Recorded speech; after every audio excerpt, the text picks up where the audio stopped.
The second of Chronicles. Chapter 1. And Solomon the son of David continued to get strength in his kingship, and Jehovah his God was with him, and kept making him surpassingly great. And Solomon proceeded to say the word to all Israel, to the chiefs of the thousands, and of the hundreds, and to the judges, and to all the chieftains of all Israel, the heads of the paternal houses. Then Solomon and all the congregation with him went to the high place that was at Gibeon, for there was where the tent of meeting of the true God, which Moses the servant of Jehovah had made in the wilderness, happened to be. However, the ark of the true God David had brought up from Kiriath-Jearim to the place that David had prepared for it, for he had pitched a tent for it in Jerusalem. And the copper altar that Bezalel the son of Uri, the son of Hur, had made, had been put before the tabernacle of Jehovah. And Solomon and the congregation applied as usual to it. Solomon now made offerings there before Jehovah upon the copper altar that belonged to the tent of meeting, and he proceeded to offer upon it 1,000 burnt offerings. During that night God appeared to Solomon, and then said to him, "Ask, what shall I give you?" At that Solomon said to God, "You are the one that exercised great loving kindness toward David my father, and that have made me king in place of him. Now, O Jehovah God, let your promise with David my father prove faithful. For you yourself have made me king over a people as numerous as the dust particles of the earth. Give me now wisdom and knowledge, that I may go out before this people, and that I may come in. For who could judge this great people of yours?" Then God said to Solomon, "For the reason that this has proved to be close to your heart, and you have not asked for wealth, riches, and honor, or for the soul of those hating you, neither is it even many days that you have asked for, but you ask for wisdom and knowledge for yourself, that you may judge my people over whom I have made you king, the wisdom and the knowledge are being given you. Also wealth and riches and honor I shall give you, such as no kings the proprietor you happen to have, and such as no one after you will come to have." So Solomon came from the high place that was at Gibeon from before the tent of meeting to Jerusalem, and continued to reign over Israel. And Solomon kept gathering chariots and steeds, so that he came to have 1,400 chariots and 12,000 steeds, and he kept them stationed in chariot cities and close by the king at Jerusalem. And the king came to make the silver and the gold in Jerusalem like the stones, and cedar wood he made like the sycamore trees that are in the Shephelah for great quantity. And there was the export of the horses that Solomon had from Egypt, and the company of the king's merchants would themselves take the horse drove for a price. And they customarily brought up and exported from Egypt a chariot for 600 silver pieces, and a horse for 150. And that was the way it was for all the kings of the Hittites and the kings of Syria. It was by means of them that they did the exporting. Chapter 2. Solomon now gave the word to build a house to Jehovah's name, and a house for his kingship. Accordingly, Solomon counted off 70,000 men as burden-bearers, and 80,000 men as cutters in the mountain, and as overseers over them 3,600.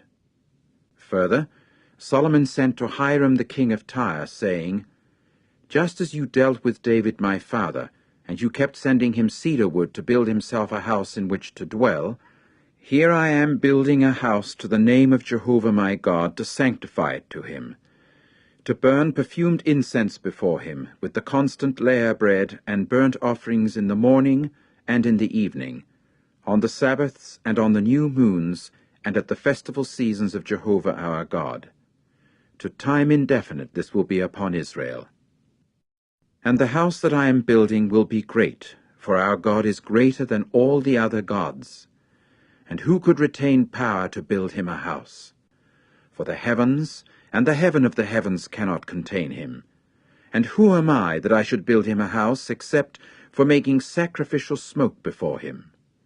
And now send me a skillful man to work in gold and in silver, and in copper and in iron, and in wool dyed reddish purple and crimson, and blue thread, and knowing how to cut engravings, along with the skillful ones that are with me in Judah and in Jerusalem, whom David my father has prepared. And send me timbers of cedar, juniper, and algum from Lebanon, for I myself well know that your servants are experienced at cutting down the trees of Lebanon. And here my servants are together with your servants, even for preparing timbers for me in great number, for the house that I am building will be great, yes, in a wonderful way. And look, to the gatherers of wood, the cutters of the trees, I do give wheat as food for your servants, 20,000 cors, and barley 20,000 cors, and wine 20,000 baths, and oil 20,000 baths. At that Hiram the king of Tyre said the word in writing, and sent it to Solomon. Because Jehovah loved his people, he has constituted you king over them. And Hiram went on to say, Blessed be Jehovah the God of Israel, who made the heavens and the earth, because he has given to David the king a wise son, experienced in discretion and understanding, who will build a house to Jehovah, and a house for his kingship. And now I do send a skillful man, experienced in understanding, belonging to Hiram Abi, the son of a woman of the sons of Dan, but whose father was a man of Tyre, experienced to work in gold and in silver, in copper, in iron, in stones and in timbers, in wool dyed reddish purple, in blue thread and in fine fabric, and in crimson, and at cutting every sort of engraving, and at designing every sort of device that may be given to him, along with your own skillful men, and the skillful men of my lord David your father. And now the wheat and the barley, the oil and the wine that my lord has promised, let him send to his servants. As for ourselves, we shall cut down trees from Lebanon according to all your need, and we shall bring them to you as rafts by sea to Joppa, and you for your part will take them up to Jerusalem. Then Solomon took account of all the men that were alien residents who were in the land of Israel, after the census that David his father had taken of them. And there came to be found 153,600. So he made 70,000 of them burden-bearers, and 80,000 cutters in the mountain, and 3,600 overseers for keeping the people in service. Chapter 3. Finally, Solomon started to build the house of Jehovah in Jerusalem on Mount Moriah, where Jehovah had appeared to David his father, in the place that David had prepared on the threshing floor of Ornan the Jebusite. Accordingly, he started to build in the 2nd month on the 2nd day in the 4th year of his reign. And these things Solomon laid as a foundation for building the house of the true God, the length in cubits by the former measurement being 60 cubits, and the width 20 cubits. And the porch that was in front of the length was 20 cubits in front of the width of the house, and its height was 120, and he proceeded to overlay it inside with pure gold. And the great house he covered with juniper wood, after which he covered it with good gold, and then he brought up upon it palm tree figures and chains. Further, he overlaid the house with precious stone for beauty, and the gold was gold from the gold country. And he went on to cover the house, the rafters, the thresholds and its walls and its doors with gold, and he engraved cherubs upon the walls. And he proceeded to make the house of the most holy, its length in relation to the width of the house being 20 cubits, and its own width being 20 cubits, and then he covered it with good gold to the amount of 600 talents. And the weight for the nails was 50 gold shekels, and the roof chambers he covered with gold. Then he made in the house of the most holy 2 cherubs in the workmanship of images, and overlaid them with gold. As for the wings of the cherubs, their length was 20 cubits, the one wing of 5 cubits reaching to the wall of the house, and the other wing of 5 cubits reaching to the wing of the other cherub. And the wing of the one cherub of 5 cubits was reaching to the wall of the house, and the other wing of 5 cubits was in contact with the wing of the other cherub. The wings of these cherubs were spread out 20 cubits, and they were standing upon their feet with their faces inward.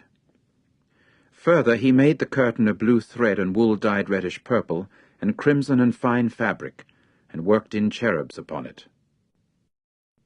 Then he made before the house 2 pillars, 35 cubits in length, and the capital that was upon the top of each one was 5 cubits. Further, he made chains in necklace style, and put them upon the tops of the pillars, and made 100 pomegranates, and put them on the chains.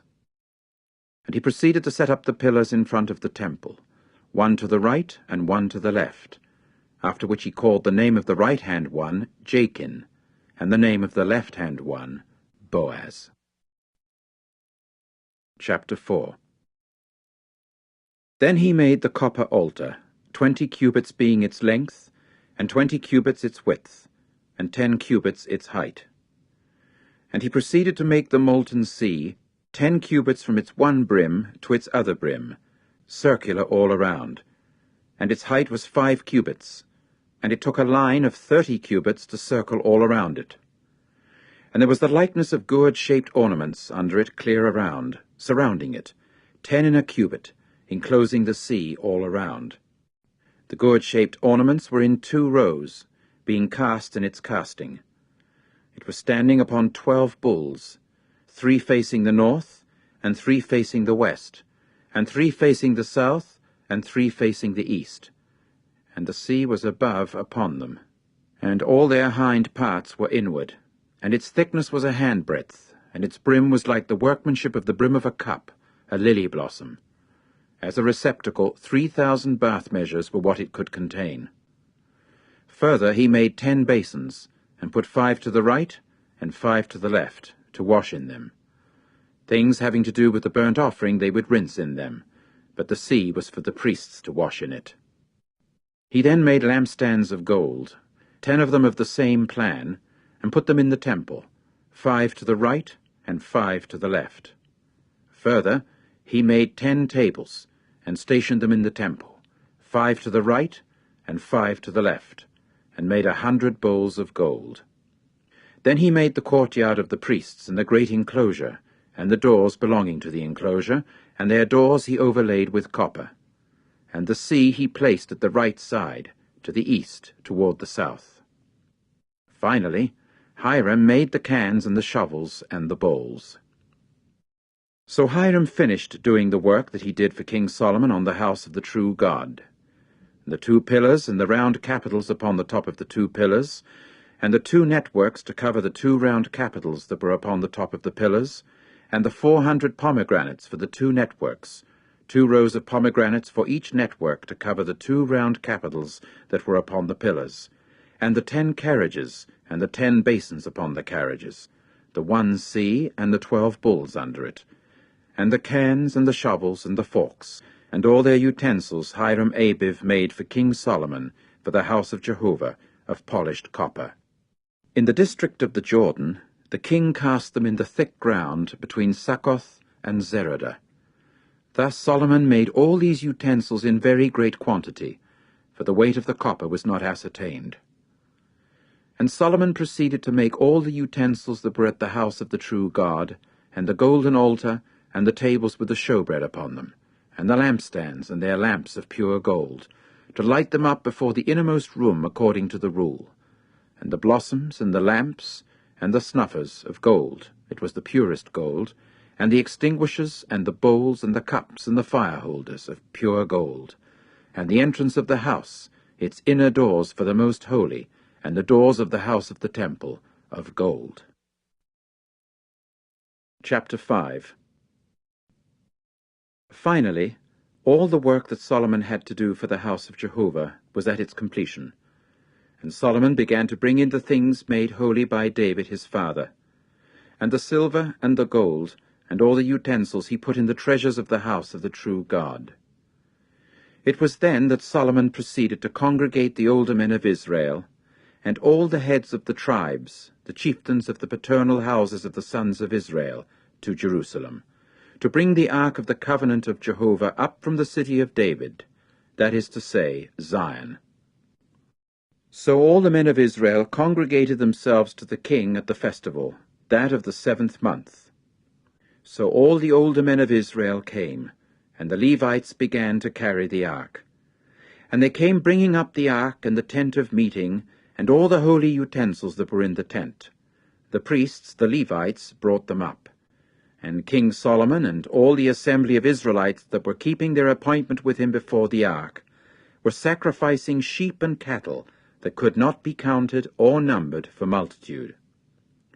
Then the priests brought the ark of the covenant of Jehovah into its place, into the innermost room of the house, into the most holy, to underneath the wings of the cherubs.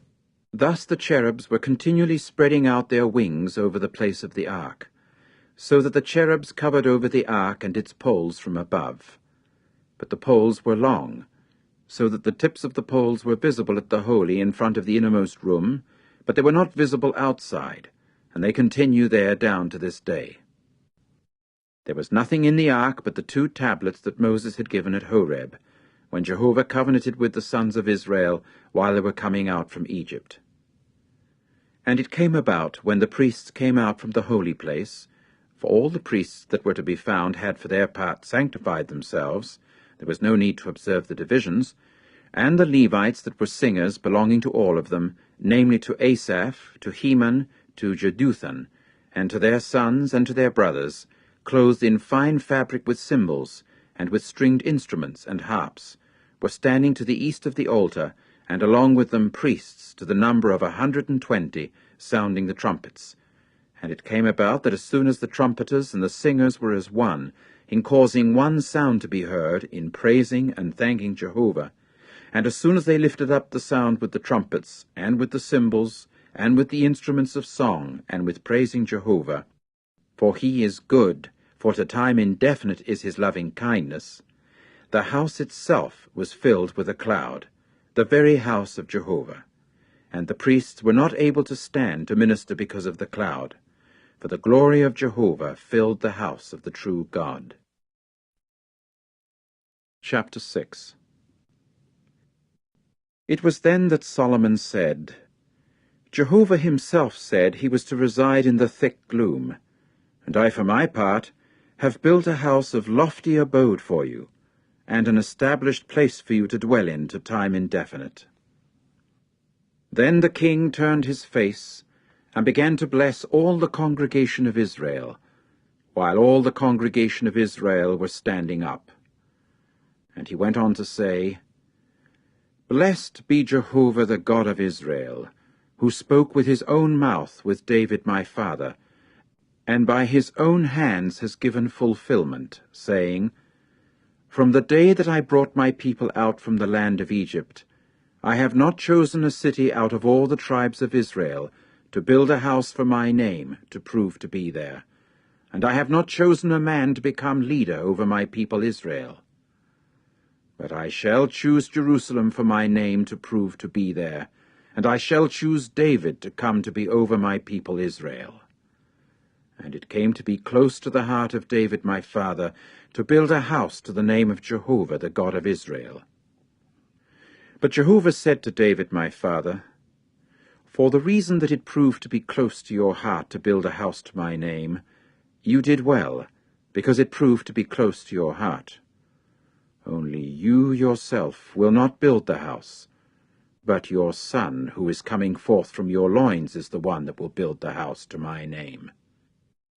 And Jehovah proceeded to carry out his word that he had spoken, that I might rise up in the place of David my father, and sit upon the throne of Israel, just as Jehovah had spoken, and that I might build the house to the name of Jehovah, the God of Israel, and that I might place there the ark where the covenant of Jehovah is, that he concluded with the sons of Israel. And he began standing before the altar of Jehovah, in front of all the congregation of Israel, and he now spread out his palms. For Solomon had made a platform of copper, and then put it in the middle of the enclosure. Its length was 5 cubits, and its width 5 cubits, and its height 3 cubits, and he kept standing upon it. And he proceeded to kneel upon his knees in front of all the congregation of Israel, and to spread his palms out to the heavens. And he went on to say, O Jehovah, the God of Israel, there is no God like you in the heavens or on the earth, keeping the covenant and the loving kindness toward your servants, who are walking before you with all their heart. You who have kept toward your servant David my father what you promised him, so that you made the promise with your mouth, and with your own hand you have made fulfillment as at this day. And now, O Jehovah, the God of Israel, keep toward your servant David my father what you promised him, saying, There will not be cut off a man of yours from before me to sit upon the throne of Israel, if only your sons will take care of their way, by walking in my law, just as you have walked before me. And now, O Jehovah, the God of Israel, let your promise that you have promised to your servant David prove trustworthy. But will God truly dwell with mankind upon the earth? Look, heaven, yes, the heaven of the heavens themselves cannot contain you. How much less, then, this house that I have built? And you must turn toward the prayer of your servant and to his request for favor, O Jehovah my God, by listening to the entreating cry and to the prayer with which your servant is praying before you, that your eyes may prove to be open toward this house day and night, toward the place where you said you would put your name, by listening to the prayer with which your servant prays toward this place. And you must listen to the entreaties of your servant and of your people Israel when they pray toward this place, that you yourself may hear from the place of your dwelling, from the heavens, and you must hear and forgive. If a man sins against his fellow man, and he actually lays a cursing upon him to bring him under liability to the curse, and he actually comes within the curse before your altar in this house, then may you yourself hear from the heavens, and you must act and judge your servants, so as to pay back the wicked by putting his course upon his own head, and by pronouncing the righteous one righteous, by giving to him according to his own righteousness. And if your people Israel are defeated before an enemy, because they kept sinning against you, and they indeed return and laud your name, and pray, and make request for favor before you in this house, then may you yourself hear from the heavens, and you must forgive the sin of your people Israel, and bring them back to the ground that you gave to them and their forefathers. When the heavens are shut up, so that no rain occurs, because they kept sinning against you, and they actually pray toward this place, and laud your name, and from their sin they turn back because you kept afflicting them, then may you yourself hear from the heavens, and you must forgive the sin of your servants, even of your people Israel, because you instruct them regarding the good way in which they should walk. And you must give rain upon your land that you have given to your people as a hereditary possession. In case a famine occurs in the land, in case a pestilence occurs, in case scorching and mildew, locusts and cockroaches occur, in case their enemies besiege them in the land of their gates, any sort of plague and any sort of malady, whatever prayer, whatever request for favor there may occur on the part of any man or of all your people Israel, because they know each one his own plague and his own pain, when he actually spreads out his palms toward this house, then may you yourself hear from the heavens, the place of your dwelling, and you must forgive, and give to each one according to all his ways, because you know his heart. For you yourself alone well know the heart of the sons of mankind, to the end that they may fear you by walking in your ways all the days that they are alive upon the surface of the ground that you gave to our forefathers. And also to the foreigner who is no part of your people Israel, and who actually comes from a distant land, by reason of your great name, and your strong hand, and your stretched out arm, and they actually come and pray toward this house. Then may you yourself listen from the heavens, from your established place of dwelling, and you must do according to all for which the foreigner calls to you, in order that all the peoples of the earth may know your name, and may fear you, the same as your people Israel do, and may know that your name has been called upon this house that I have built. In case your people go out to the war against their enemies in the way that you send them, and they indeed pray to you in the direction of this city that you have chosen, and the house that I have built to your name, you must also hear from the heavens their prayer and their request for favor, and you must execute judgment for them. In case they sin against you, for there is no man that does not sin, and you have to be incensed at them, and abandon them to an enemy, and their captors actually carry them off captive to a land distant or nearby, and they indeed come to their senses in the land where they have been carried off captive, and they actually return and make request to you for favor in the land where they are captive, saying, We have sinned, we have erred, and we have acted wickedly. And they indeed return to you with all their heart, and with all their soul in the land where they are captives of those who carried them off captive.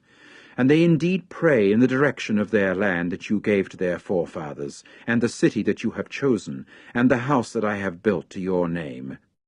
You must also hear from the heavens, from your established place of dwelling, their prayer and their requests for favor, and you must execute judgment for them, and forgive your people who have sinned against you. Now, O my God, please, let your eyes prove to be opened, and your ears attentive to the prayer respecting this place. And now do rise up, O Jehovah God, into your rest, you and the ark of your strength. Let your priests themselves, O Jehovah God, be clothed with salvation, and let your loyal ones themselves rejoice in goodness. O Jehovah God, do not turn back the face of your anointed one.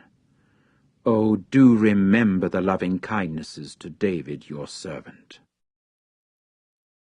Chapter 7. Now, as soon as Solomon finished praying, the fire itself came down from the heavens, and proceeded to consume the burnt offering and the sacrifices, and Jehovah's glory itself filled the house. And the priests were unable to enter into the house of Jehovah, because Jehovah's glory had filled the house of Jehovah. And all the sons of Israel were spectators when the fire came down, and the glory of Jehovah was upon the house.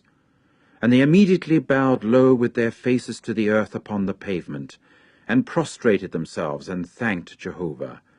For he is good, for his loving kindness is to time indefinite. And the king and all the people were offering sacrifice before Jehovah. And King Solomon went on offering the sacrifice of 22,000 cattle and 120,000 sheep. Thus the king and all the people inaugurated the house of the true God. And the priests were standing at their posts of duty, and the Levites with the instruments of song to Jehovah that David the king had made to thank Jehovah, for his loving kindness is to time indefinite, when David would render praise by their hand. And the priests were loudly sounding the trumpets in front of them, while all the Israelites were standing. Then Solomon sanctified the middle of the courtyard that was before the house of Jehovah, because there he rendered up the burnt offerings and the fat pieces of the communion sacrifices, for the copper altar that Solomon had made was itself not able to contain the burnt offering and the grain offering and the fat pieces. And Solomon proceeded to hold the festival at that time for 7 days, and all Israel with him, a very great congregation, from the entering in of Hamath down to the torrent valley of Egypt. But on the 8th day they held a solemn assembly, because the inauguration of the altar they had held for 7 days, and the festival for 7 days. And on the 23rd day of the 7th month he sent the people away to their homes, joyful and feeling good at heart over the goodness that Jehovah had performed toward David and toward Solomon, and toward Israel his people. Thus Solomon finished the house of Jehovah and the house of the king. And in everything that had come into Solomon's heart to do regarding the house of Jehovah and his own house, he proved successful. Jehovah now appeared to Solomon during the night and said to him, I have heard your prayer, and I have chosen this place for myself as a house of sacrifice. When I shut up the heavens, that no rain may occur, and when I command the grasshoppers to eat up the land, and if I send a pestilence among my people, and my people upon whom my name has been called humble themselves, and pray, and seek my face, and turn back from their bad ways, then I myself shall hear from the heavens, and forgive their sin, and I shall heal their land. Now my own eyes will prove to be opened, and my ears attentive to prayer at this place. And now I do choose and sanctify this house, that my name may prove to be there to time indefinite. And my eyes and my heart will certainly prove to be there always. And if you yourself will walk before me, just as David your father walked, even by doing according to all that I have commanded you, and you will keep my regulations and my judicial decisions, I will also establish the throne of your kingship, just as I covenanted with David your father, saying, There will not a man of yours be cut off from ruling over Israel. But if you yourselves turn back, and actually leave my statutes and my commandments that I have put before you, and you actually go and serve other gods, and bow down to them, I will also uproot them from off my ground that I have given them. And this house that I have sanctified for my name, I shall throw away from before my face, and I shall make it a proverbial saying and a taunt among all the peoples. As for this house that had become heaps of ruins, everyone passing by it will stare in amazement, and be certain to say, For what reason did Jehovah do like that to this land and to this house? And they will have to say, It was for the reason that they left Jehovah, the God of their forefathers, who had brought them out of the land of Egypt. And they proceeded to take hold of other gods, and bow down to them, and serve them. That is why he brought upon them all this calamity. Chapter 8. And it came about at the end of 20 years, in which Solomon had built the house of Jehovah and his own house, that the cities that Hiram had given to Solomon, Solomon rebuilt them, and then caused the sons of Israel to dwell there. Furthermore, Solomon went to Hamath-zobah and prevailed over it. Then he rebuilt Tadmor in the wilderness, and all the storage cities that he had built in Hamath.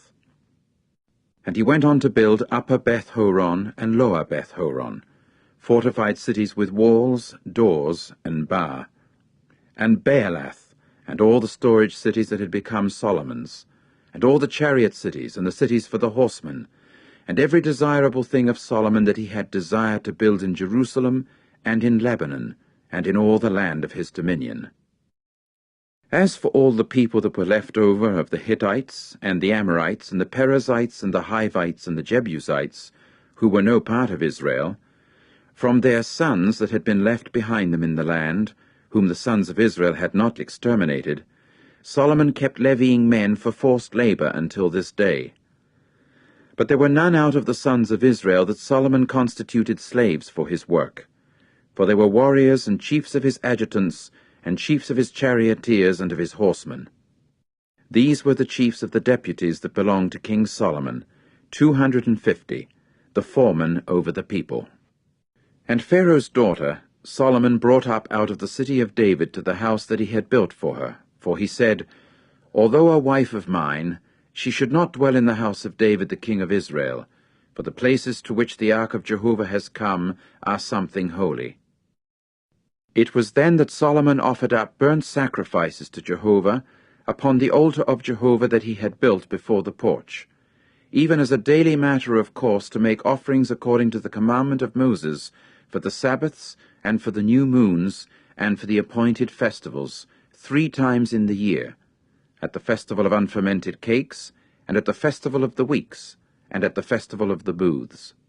Further, he set the divisions of the priests over their services according to the rule of David his father, and the Levites at their posts of duty, to praise and to minister in front of the priests as a daily matter of course, and the gatekeepers in their divisions for the different gates, for such was the commandment of David, the man of the true God.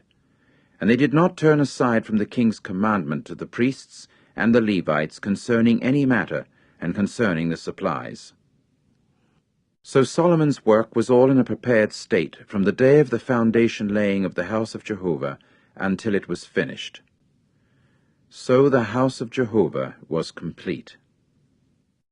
It was then that Solomon went to Ezion-Geber and to Eloth upon the shore of the sea in the land of Edom, and Hiram regularly sent to him by means of his servants ships and servants having a knowledge of the sea, and they would come with Solomon's servants to Ophir, and take from there 450 talents of gold, and bring it to King Solomon.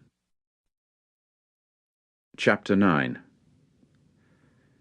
And the queen of Sheba herself heard the report about Solomon, and she proceeded to come to test Solomon with perplexing questions at Jerusalem, along with a very impressive train and camels carrying balsam oil, and gold in great quantity, and precious stones. At length she came into Solomon, and spoke with him about everything that happened to be close to her heart. Solomon, in turn, went on to tell her all her matters, and no matter was hidden from Solomon that he did not tell her. When the queen of Sheba got to see Solomon's wisdom, and the house that he had built, and the food of his table, and the sitting of his servants, and the table service of his waiters, and their attire, and his drinking service, and their attire, and his burnt sacrifices that he regularly offered up at the house of Jehovah, then there proved to be no more spirit in her. So she said to the king, "True was the word that I heard in my own land about your matters, and about your wisdom. And I did not put faith in their words until I had come that my own eyes might see. And look, there has not been told me the half of the abundance of your wisdom. You have surpassed the report that I have heard. Happy are your men, and happy are these servants of yours who are standing before you constantly and listening to your wisdom. May Jehovah your God come to be blessed, who has taken delight in you by putting you upon his throne as king for Jehovah your God, because your God loved Israel, to make it stand to time indefinite, so that he put you over them as king to execute judicial decision and righteousness." Then she gave the king 120 talents of gold, and balsam oil in very great quantity, and precious stones. And there had not come to be the like of that balsam oil which the queen of Sheba gave to King Solomon. And besides, the servants of Hiram and the servants of Solomon, who brought gold from Ophir, brought timbers of algum trees and precious stones. And the king proceeded to make out of the timbers of the algum trees stairs for the house of Jehovah and for the king's house, and also harps and stringed instruments for the singers, and the like of them had never been seen before in the land of Judah. And King Solomon himself gave the queen of Sheba all her delight for which she had asked, besides the value of what she brought to the king. So she turned about, and went to her own land, she together with her servants.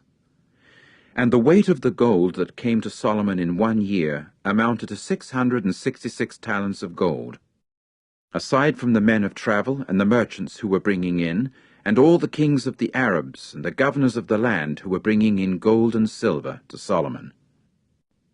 And King Solomon went on to make 200 large shields of alloyed gold.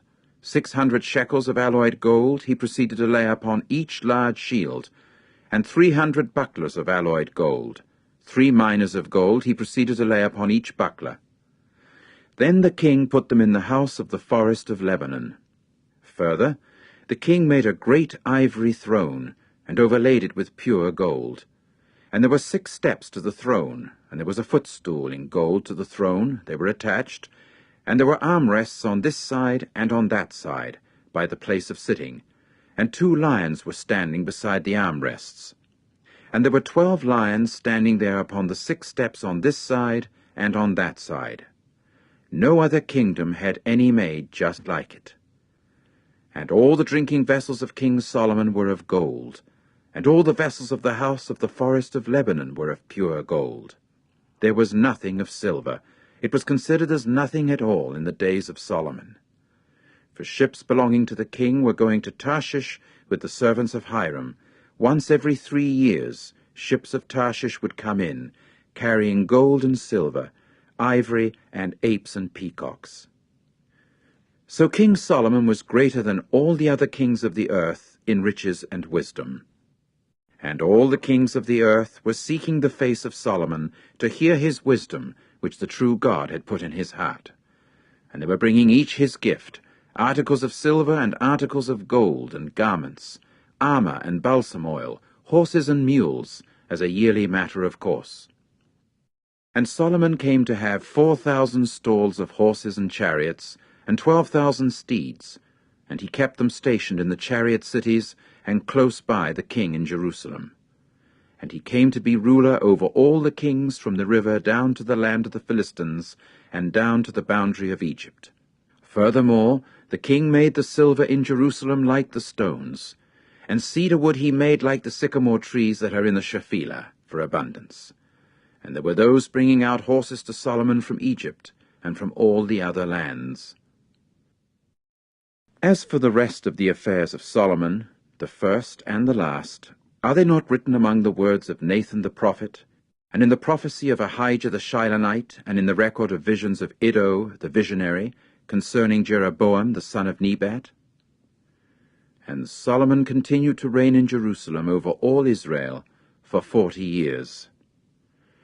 Finally Solomon lay down with his forefathers. So they buried him in the city of David his father, and Rehoboam his son began to reign in place of him. Chapter 10. And Rehoboam proceeded to go to Shechem, for it was to Shechem that all the Israelites came to make him king. And it came about that as soon as Jeroboam the son of Nebat heard of it while he was yet in Egypt, because he had run away on account of Solomon the king, Jeroboam immediately came back from Egypt. So they sent and called him, and Jeroboam and all Israel came and spoke to Rehoboam, saying, Your father for his part made our yoke hard. And now make the hard service of your father and the heavy yoke that he put upon us lighter, and we shall serve you. At this he said to them, Let there be yet 3 days, then return to me. So the people went away. And King Rehoboam began to take counsel with the older men that were continually attending upon Solomon his father while he continued alive, saying, How are you advising to reply to this people? Accordingly they spoke to him, saying, If you would prove yourself good to this people, and actually be pleasing to them, and indeed speak good words to them, they also will certainly become your servants always. However, he left the counsel of the older men with which they had advised him, and he began to take counsel with the young men that had grown up with him, who were the ones attending upon him. And he went on to say to them, What is it that you are offering in counsel, that we may reply to this people who have spoken to me, saying, Make the yoke that your father put upon us lighter? In turn the young men that had grown up with him spoke with him, saying, This is what you should say to the people who have spoken to you, saying, Your father for his part made our yoke heavy, but as for you, make it lighter upon us. This is what you should say to them. My own little finger will certainly be thicker than my father's hips. And now my father for his part loaded upon you a heavy yoke, but I for my part shall add to your yoke. My father for his part chastised you with whips, but I for my part with scourges. And Jeroboam and all the people proceeded to come to Rehoboam on the 3rd day, just as the king had spoken, saying, Return to me on the 3rd day. And the king began to answer them harshly. Thus King Rehoboam left the counsel of the older men, And he went on to speak to them according to the counsel of the young men, saying, I shall make your yoke heavier, and I for my part shall add to it. My father for his part chastised you with whips, but I for my part with scourges. And the king did not listen to the people, for it proved to be a turn of affairs from the true God, in order that Jehovah might carry out his word that he had spoken by means of Ahijah the Shilonite to Jeroboam the son of Nebat. As for all Israel, because the king did not listen to them, the people now replied to the king, saying, What share do we have in David? And there is no inheritance in the son of Jesse. Each one to your gods, O Israel. Now see to your own house, O David. With that, all Israel began to go to its tents. As for the sons of Israel that were dwelling in the cities of Judah, Rehoboam continued to reign over them. Subsequently, King Rehoboam sent Hadoram, who was over those conscripted for forced labor, but the sons of Israel pelted him with stones, so that he died. And King Rehoboam himself managed to get up into his chariot to flee to Jerusalem. And the Israelites kept up their revolt against the house of David down to this day. Chapter 11. When Rehoboam arrived at Jerusalem, he immediately congregated the house of Judah and Benjamin, 180,000 choice men able-bodied for war, to fight against Israel, so as to bring the kingdom back to Rehoboam. Then the word of Jehovah came to Shemaiah, the man of the true God, saying, Say to Rehoboam the son of Solomon, the king of Judah, and to all Israel in Judah and Benjamin, saying, This is what Jehovah has said. You must not go up and fight against your brothers. Return each one to his house, for it is at my own instance that this thing has been brought about. So they obeyed the word of Jehovah, and returned from going against Jeroboam. And Rehoboam continued to dwell in Jerusalem, and proceeded to build fortified cities in Judah. Thus he rebuilt Bethlehem, and Etam, and Tekoa, and Bethsur, and Soko, and Adullam, and Gath, and Mareshah, and Ziph, and Adoraim, and Lachish, and Azekah, and Zorah, and Aijalon, and Hebron, fortified cities which were in Judah and Benjamin. Further, he reinforced the fortified places, and put leaders in them, and suppliers of food and oil and wine, and in all the different cities large shields and lances, and he went on reinforcing them to a very great degree, and Judah and Benjamin continued his. And the priests and the Levites themselves, that were in all Israel, took their stand by him out of all their territories. For the Levites left their pasture grounds and their possession, and then came to Judah and Jerusalem, because Jeroboam and his sons had discharged them from acting as priests to Jehovah. And he proceeded to put in office for himself priests for the high places, and for the goat-shaped demons, and for the calves that he had made. And following them from all the tribes of Israel, those that were giving their heart to seek Jehovah the God of Israel, came themselves to Jerusalem to sacrifice to Jehovah the God of their forefathers. And they kept strengthening the kingship of Judah, and confirming Rehoboam the son of Solomon for 3 years. For they walked in the way of David and Solomon for 3 years. Then Rehoboam took as his wife Mahalath, the daughter of Jeremoth, the son of David, and of Abihail, the daughter of Eliab, the son of Jesse. In time she bore him sons, Jeush and Shemariah and Zaham. And after her he took Maacah, the granddaughter of Absalom. In time she bore him Abijah and Attai, and Zisah and Shelomith. And Rehoboam was more in love with Maacah, the granddaughter of Absalom, than all his other wives and his concubines, for there were 18 wives that he had taken, also 60 concubines, so that he became father to 28 sons and 60 daughters. Consequently, Rehoboam put Abijah the son of Maacah in office as head, as leader among his brothers, for he thought of making him king. However, he acted understandingly, and distributed some out of all his sons to all the lands of Judah and of Benjamin, to all the fortified cities, and gave them food in abundance, and procured a multitude of wives for them. Chapter 12. And it came about that as soon as the kingship of Rehoboam was firmly established, and as soon as he was strong, he left the law of Jehovah, and also all Israel with him. And it came about in the 5th year of King Rehoboam, that Shishak the king of Egypt came up against Jerusalem, for they had behaved unfaithfully toward Jehovah, with 1,200 chariots and with 60,000 horsemen. And there was no number to the people that came with him out of Egypt, Libyans, Sukium, and Ethiopians. And he got to capture the fortified cities that belonged to Judah, and finally came as far as Jerusalem. Now as for Shemaiah the prophet, he came to Rehoboam and the princes of Judah, who had gathered themselves at Jerusalem because of Shishak, and he proceeded to say to them, This is what Jehovah has said. You for your part have left me, and I too for my part have left you to the hand of Shishak. At that the princes of Israel and the king humbled themselves and said, Jehovah is righteous. And when Jehovah saw that they had humbled themselves, the word of Jehovah came to Shemaiah, saying, They have humbled themselves. I shall not bring them to ruin, and in a little while I shall certainly give them an escape, and my rage will not pour forth upon Jerusalem by the hand of Shishak. But they will become servants of his, that they may know the difference between my service and the service of the kingdoms of the lands.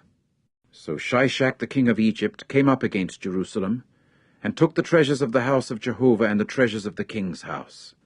Everything he took. And so he took the gold shields that Solomon had made. Consequently King Rehoboam made in their place copper shields, and he committed them to the control of the chiefs of the runners, the guards of the entrance of the king's house. And it would occur that as often as the king came to the house of Jehovah, the runners came in and carried them, and returned them to the guard chamber of the runners. And because he humbled himself, Jehovah's anger turned back from him, and he did not think of bringing them to ruin completely. And besides, there happened to be good things in Judah. And King Rehoboam continued to make his position strong in Jerusalem, and kept reigning. For Rehoboam was 41 years old when he began to reign, and for 17 years he reigned in Jerusalem, the city that Jehovah had chosen out of all the tribes of Israel to put his name there.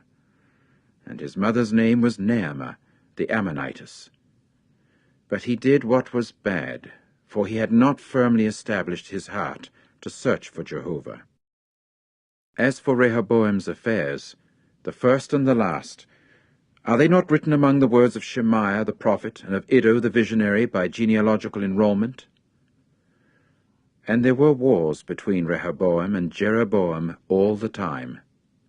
Finally, Rehoboam lay down with his forefathers, and was buried in the city of David, and Abijah his son began to reign in place of him. Chapter 13. In the 18th year of King Jeroboam, it was that Abijah began to reign over Judah.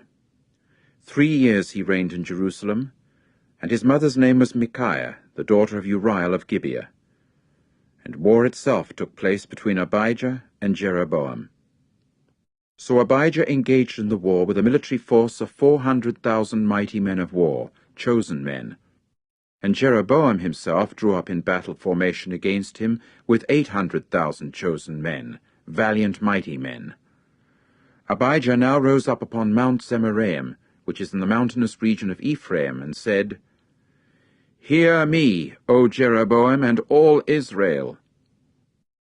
Is it not for you to know that Jehovah the God of Israel himself gave a kingdom to David over Israel to time indefinite, to him and to his sons by a covenant of salt?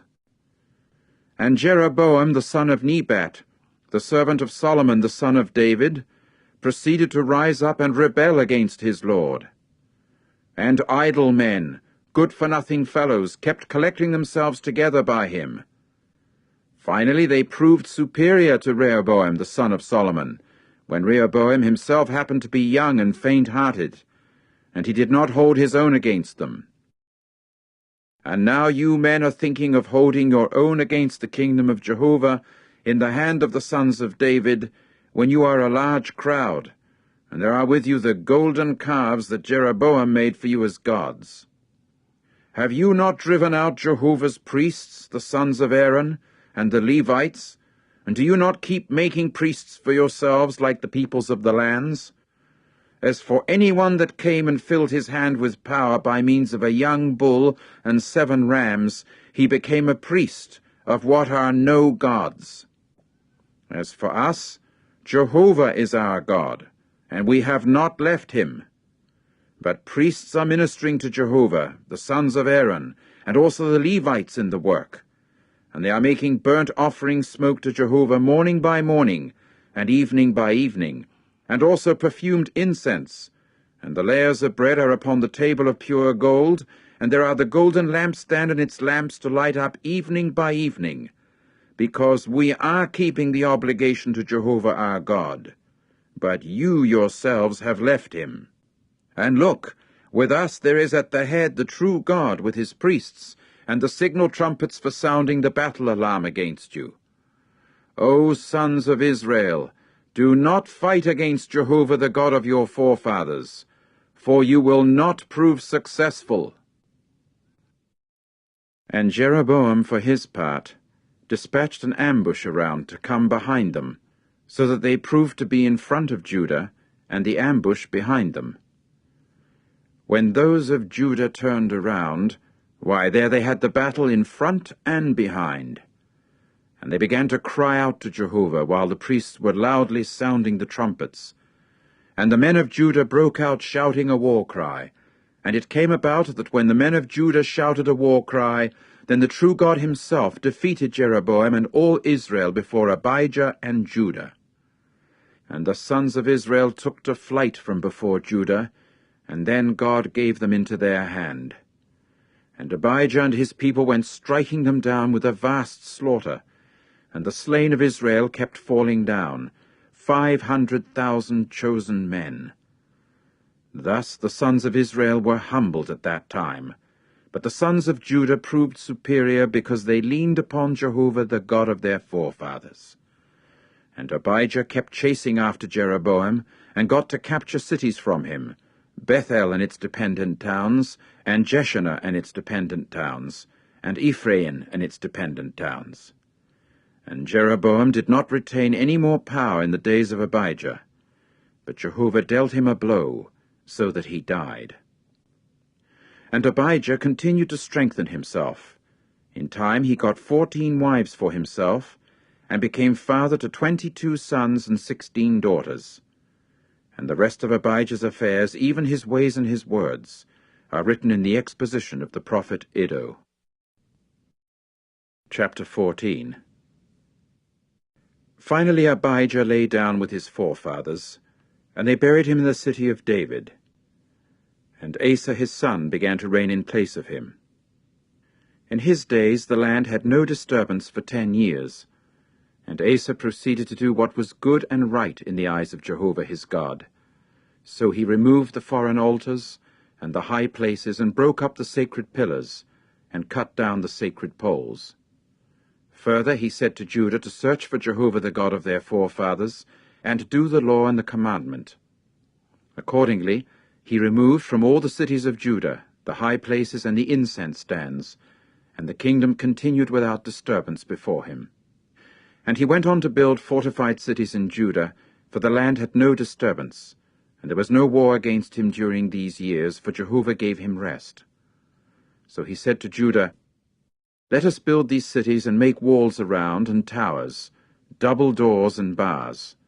For us the land is yet available, because we have searched for Jehovah our God. We have searched, and he gives us rest all around. And they went building and proving successful. And Asa came to have a military force bearing the large shield and lance, 300,000 out of Judah, and out of Benjamin those bearing the buckler and bending the bow were 280,000. All these were valiant, mighty men.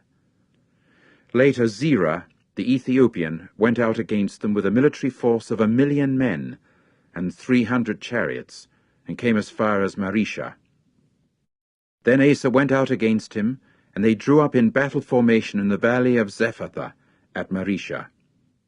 And Asa began to call to Jehovah his God and say, O Jehovah, as to helping, it does not matter with you whether there are many or those with no power.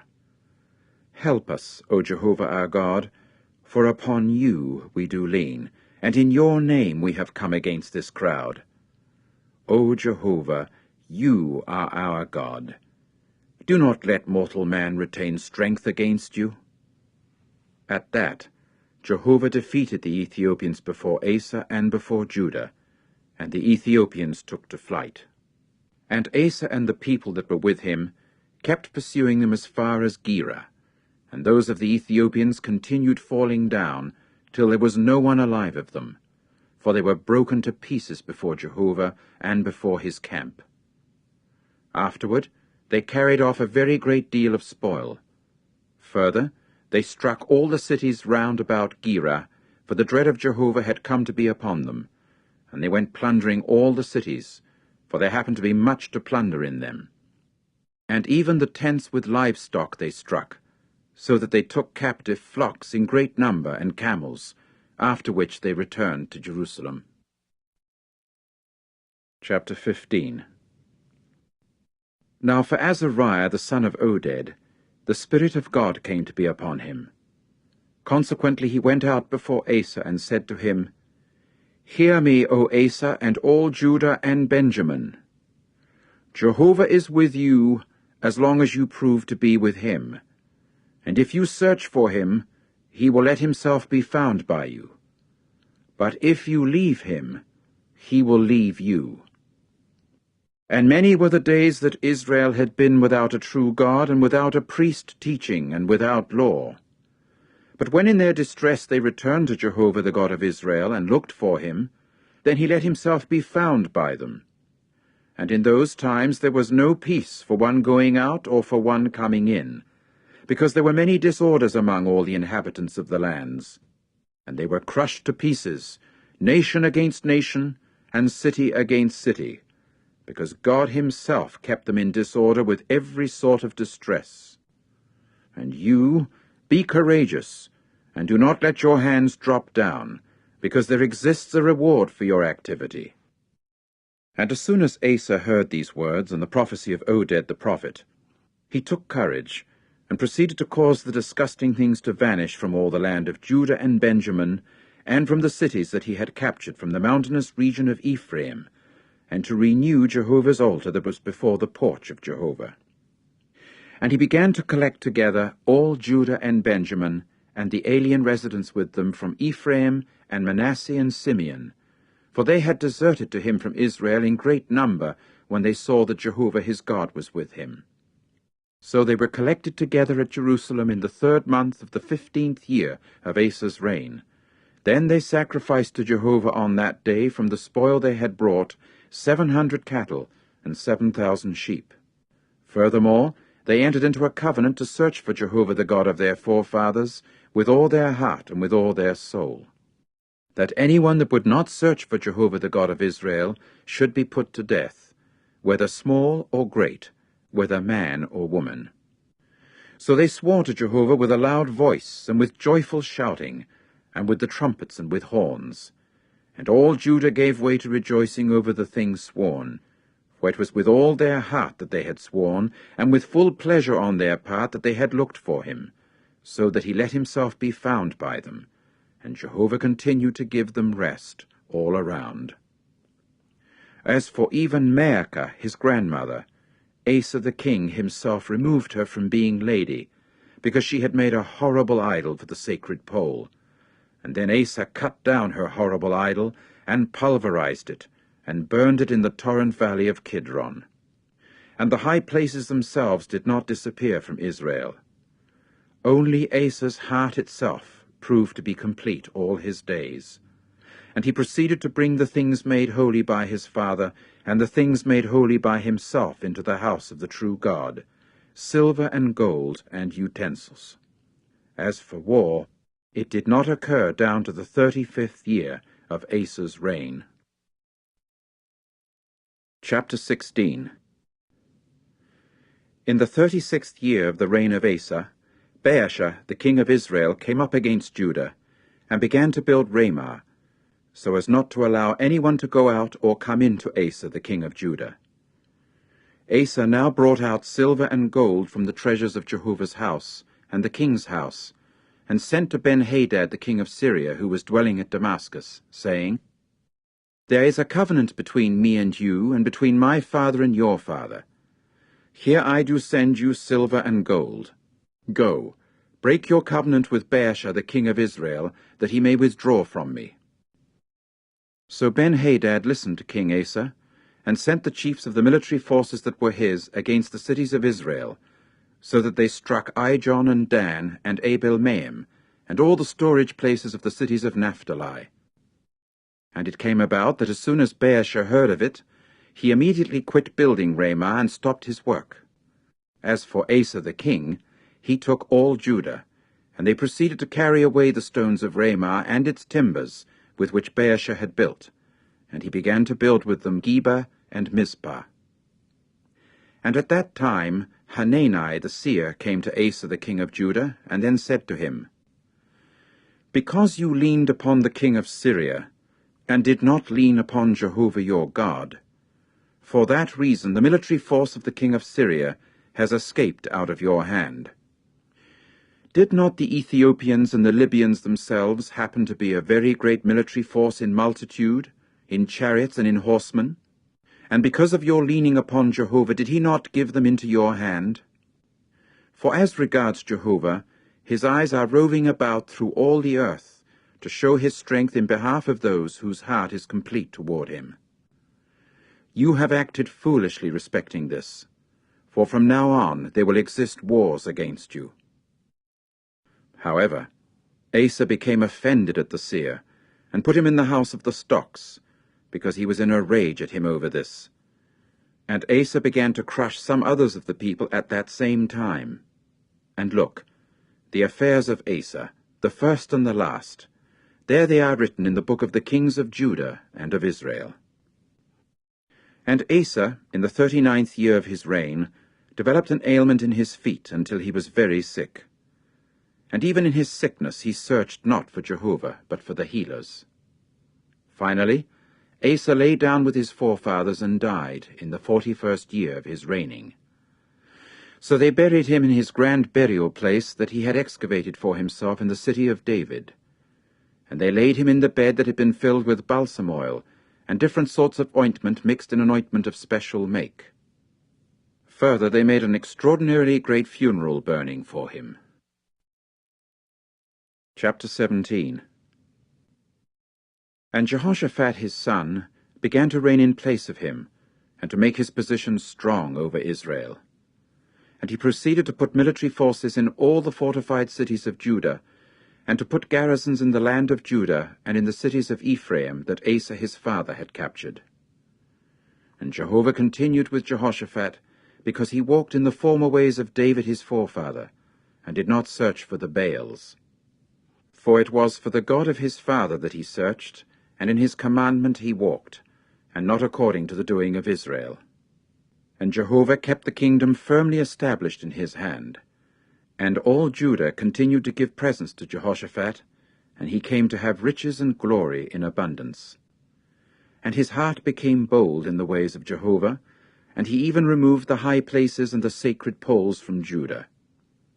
And in the 3rd year of his reigning he sent for his princes, namely, Ben-Hail, and Obadiah, and Zechariah, and Nathanael, and Micaiah, to teach in the cities of Judah, and with them the Levites, Shemaiah, and Nethaniah, and Zebadiah, and Asahel, and Shemiramoth, and Jehonathan, and Adonijah, and Tobijah, and Tob-Adonijah, the Levites, and with them Elishama and Jehoram, the priests.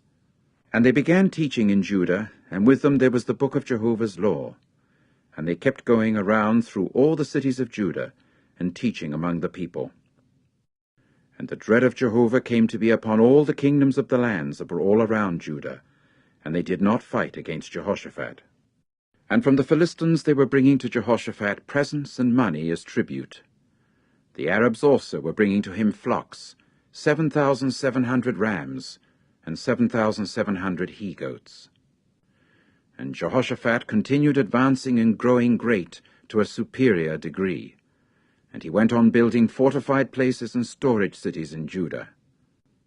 And there were many interests that became his in the cities of Judah, and warriors, valiant mighty men, were in Jerusalem. And these were their officers by the house of their forefathers. Of Judah the chiefs of thousands, Adnah the chief, and with him there were 300,000 valiant mighty men. And under his control there was Jehohanan the chief, and with him there were 280,000. And under his control there was Amasiah the son of Zichri, the volunteer for Jehovah, and with him there were 200,000 valiant mighty men.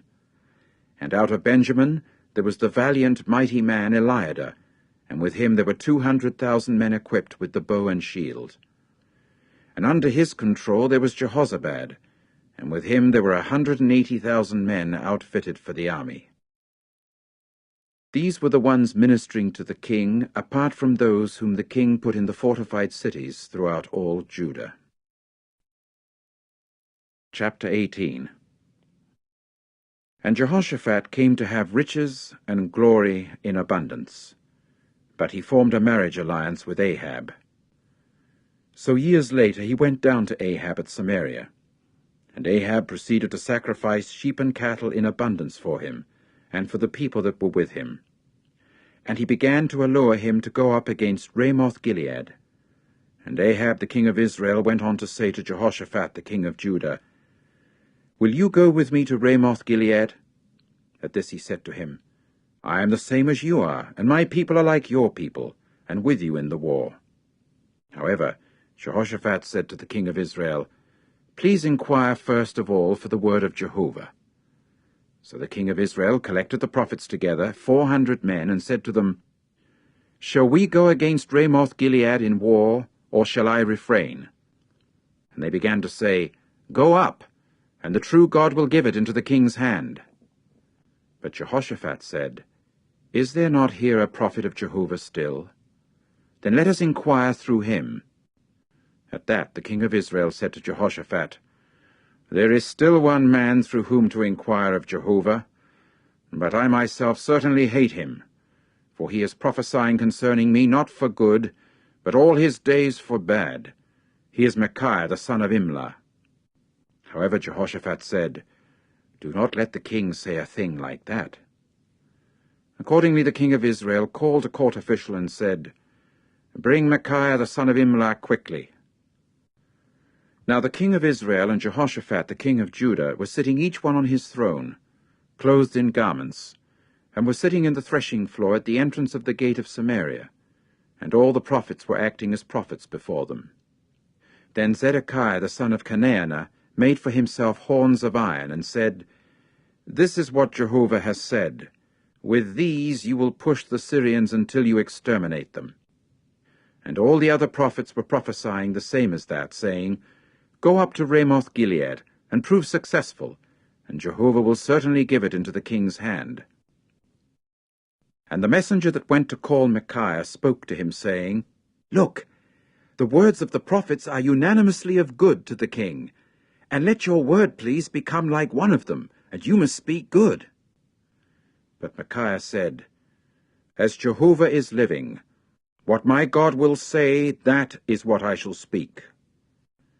Then he came into the king, and the king proceeded to say to him, "Micaiah, shall we go to Ramoth-Gilead in war, or shall I refrain?" At once he said, "Go up, and prove successful, and they will be given into your hand."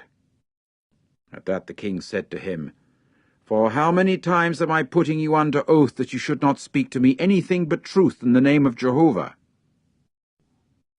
So he said, "I certainly see all the Israelites scattered upon the mountains like sheep that have no shepherd." And Jehovah went on to say, "These have no masters. Let them go back, each one to his house, in peace." Then the king of Israel said to Jehoshaphat, Did I not say to you, he will prophesy concerning me not good things, but bad? And he went on to say, Therefore hear the word of Jehovah. I certainly see Jehovah sitting upon his throne, and all the army of the heavens standing at his right and his left. And Jehovah proceeded to say, Who will fool Ahab the king of Israel, that he may go up and fall at Ramoth-Gilead? And there was talk, this one saying something like this, and that one saying something like that. Finally a spirit came out and stood before Jehovah and said, I myself shall fool him. At that Jehovah said to him, By what means? To this he said, I shall go forth and certainly become a deceptive spirit in the mouth of all his prophets. So he said, You will fool him, and what is more, you will come off the winner. Go out and do that way. And now here Jehovah has put a deceptive spirit in the mouth of these prophets of yours. But Jehovah himself has spoken calamity concerning you.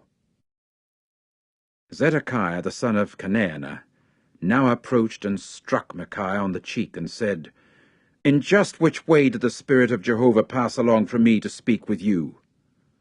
At that Micaiah said, Look, you are seeing which way on that day when you will enter the innermost chamber to hide yourself. Then the king of Israel said, Take Micaiah and turn him back to Amon, the chief of the city, and to Joash, the king's son. And you men must say, This is what the king has said. Put this fellow in the house of detention, and feed him with a reduced allowance of bread, and a reduced allowance of water, until I return in peace. Upon that Micaiah said, If you return at all in peace, Jehovah has not spoken with me. And he added, Hear, all you peoples. And the king of Israel and Jehoshaphat the king of Judah proceeded to go up to Ramoth-Gilead. The king of Israel now said to Jehoshaphat, There will be a disguising and entering into the battle for me. But you, for your part, put on your garments. Accordingly the king of Israel disguised himself, after which they entered into the battle. As for the king of Syria, he had commanded the chiefs of the chariots that were his, saying, You must fight neither with the small nor with the great, but with the king of Israel alone. And it came about that as soon as the chiefs of the chariots saw Jehoshaphat, they for their part said to themselves, It is the king of Israel. So they turned around against him to fight. And Jehoshaphat began to cry for aid, and Jehovah himself helped him, and God at once allured them away from him. And it came about that as soon as the chiefs of the chariots saw that it did not prove to be the king of Israel, they immediately came back from following him. And there was a man that bent the bow in his innocence, but he got to strike the king of Israel between the appendages and the coat of mail, so that he said to the charioteer, Turn your hand around, and you must take me out from the camp, because I have been badly wounded. And the battle kept rising in intensity on that day, and the king of Israel himself had to be kept in a standing position in the chariot, facing the Syrians until the evening. And gradually he died at the time of the setting of the sun. Chapter 19. Then Jehoshaphat the king of Judah returned in peace to his own house at Jerusalem.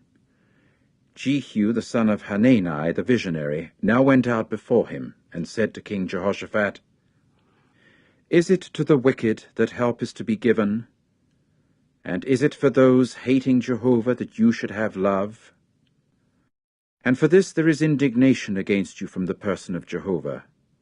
Nevertheless, there are good things that have been found with you, because you have cleared out the sacred poles from the land, and you have prepared your heart to search for the true God.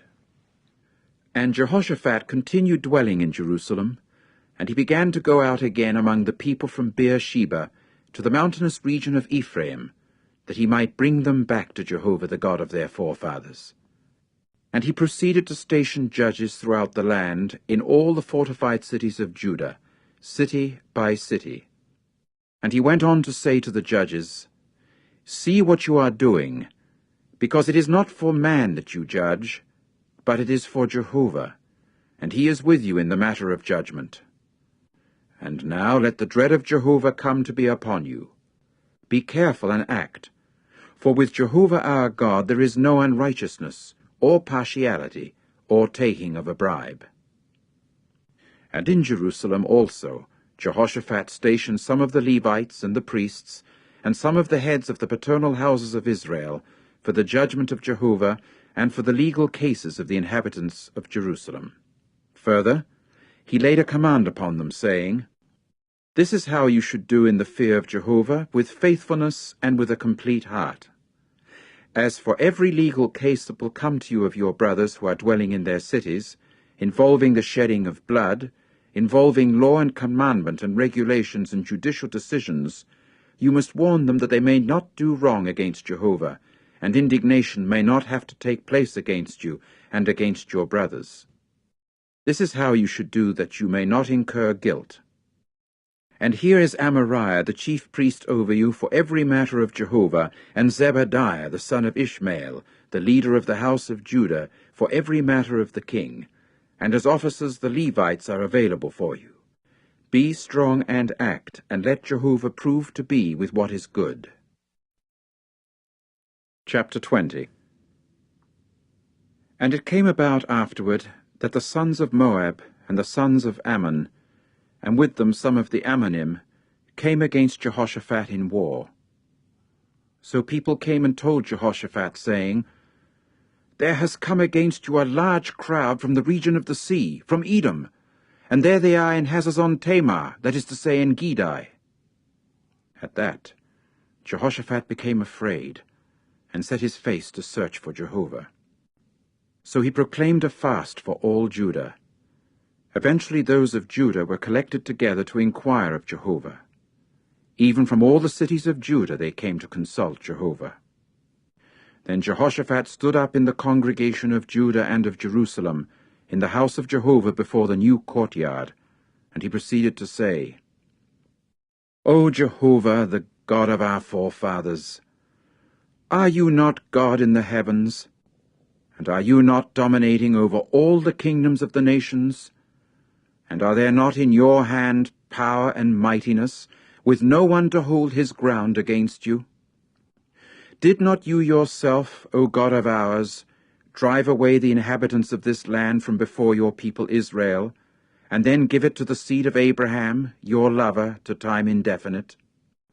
And they took up dwelling in it, and they proceeded to build in it for you a sanctuary for your name, saying, If there should come upon us calamity, sword, adverse judgment, or pestilence, or famine, let us stand before this house and before you, for your name is in this house, that we may call to you for aid out of our distress, and may you hear and save.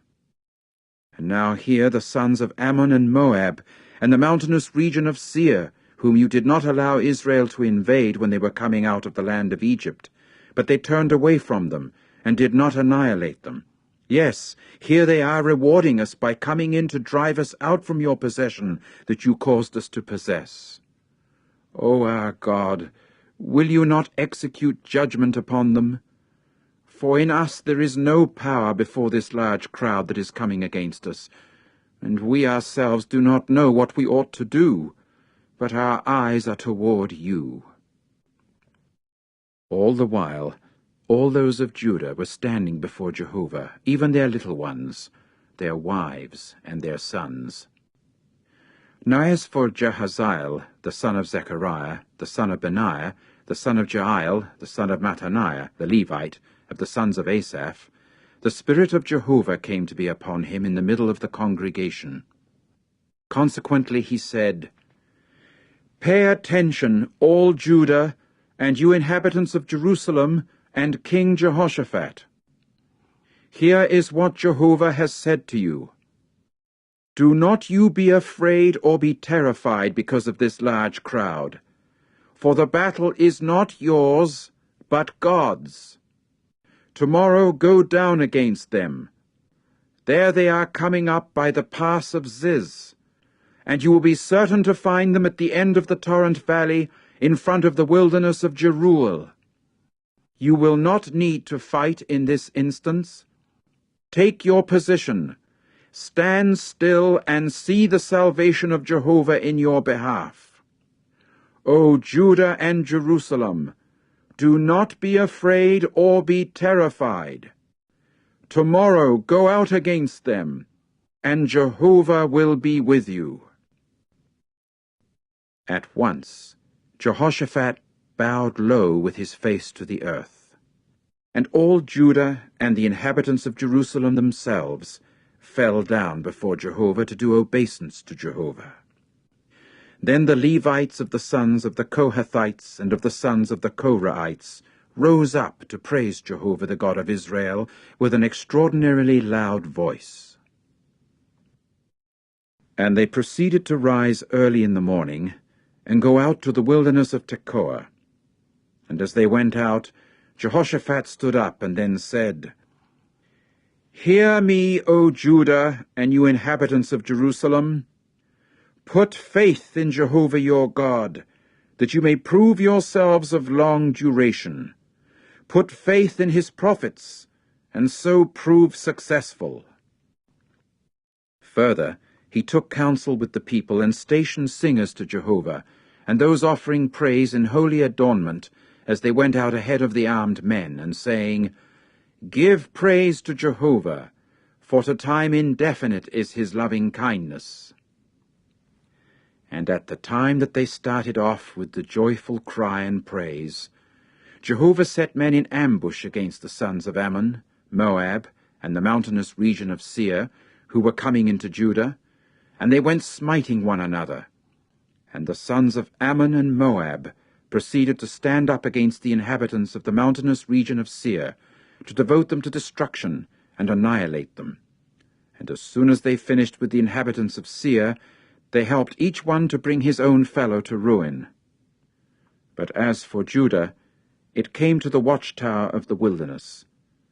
When they turned their faces toward the crowd, why, there they were, their carcasses fallen to the earth without anyone escaping.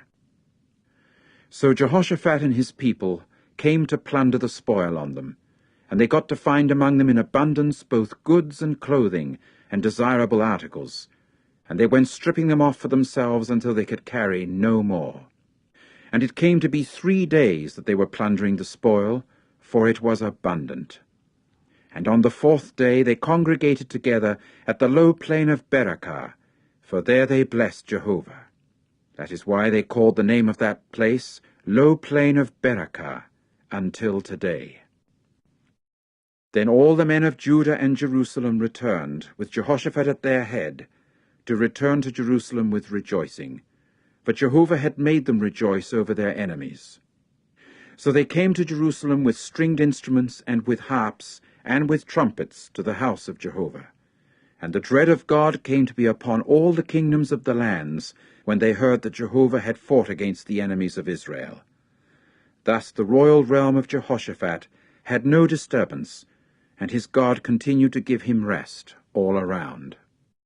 And Jehoshaphat went on reigning over Judah.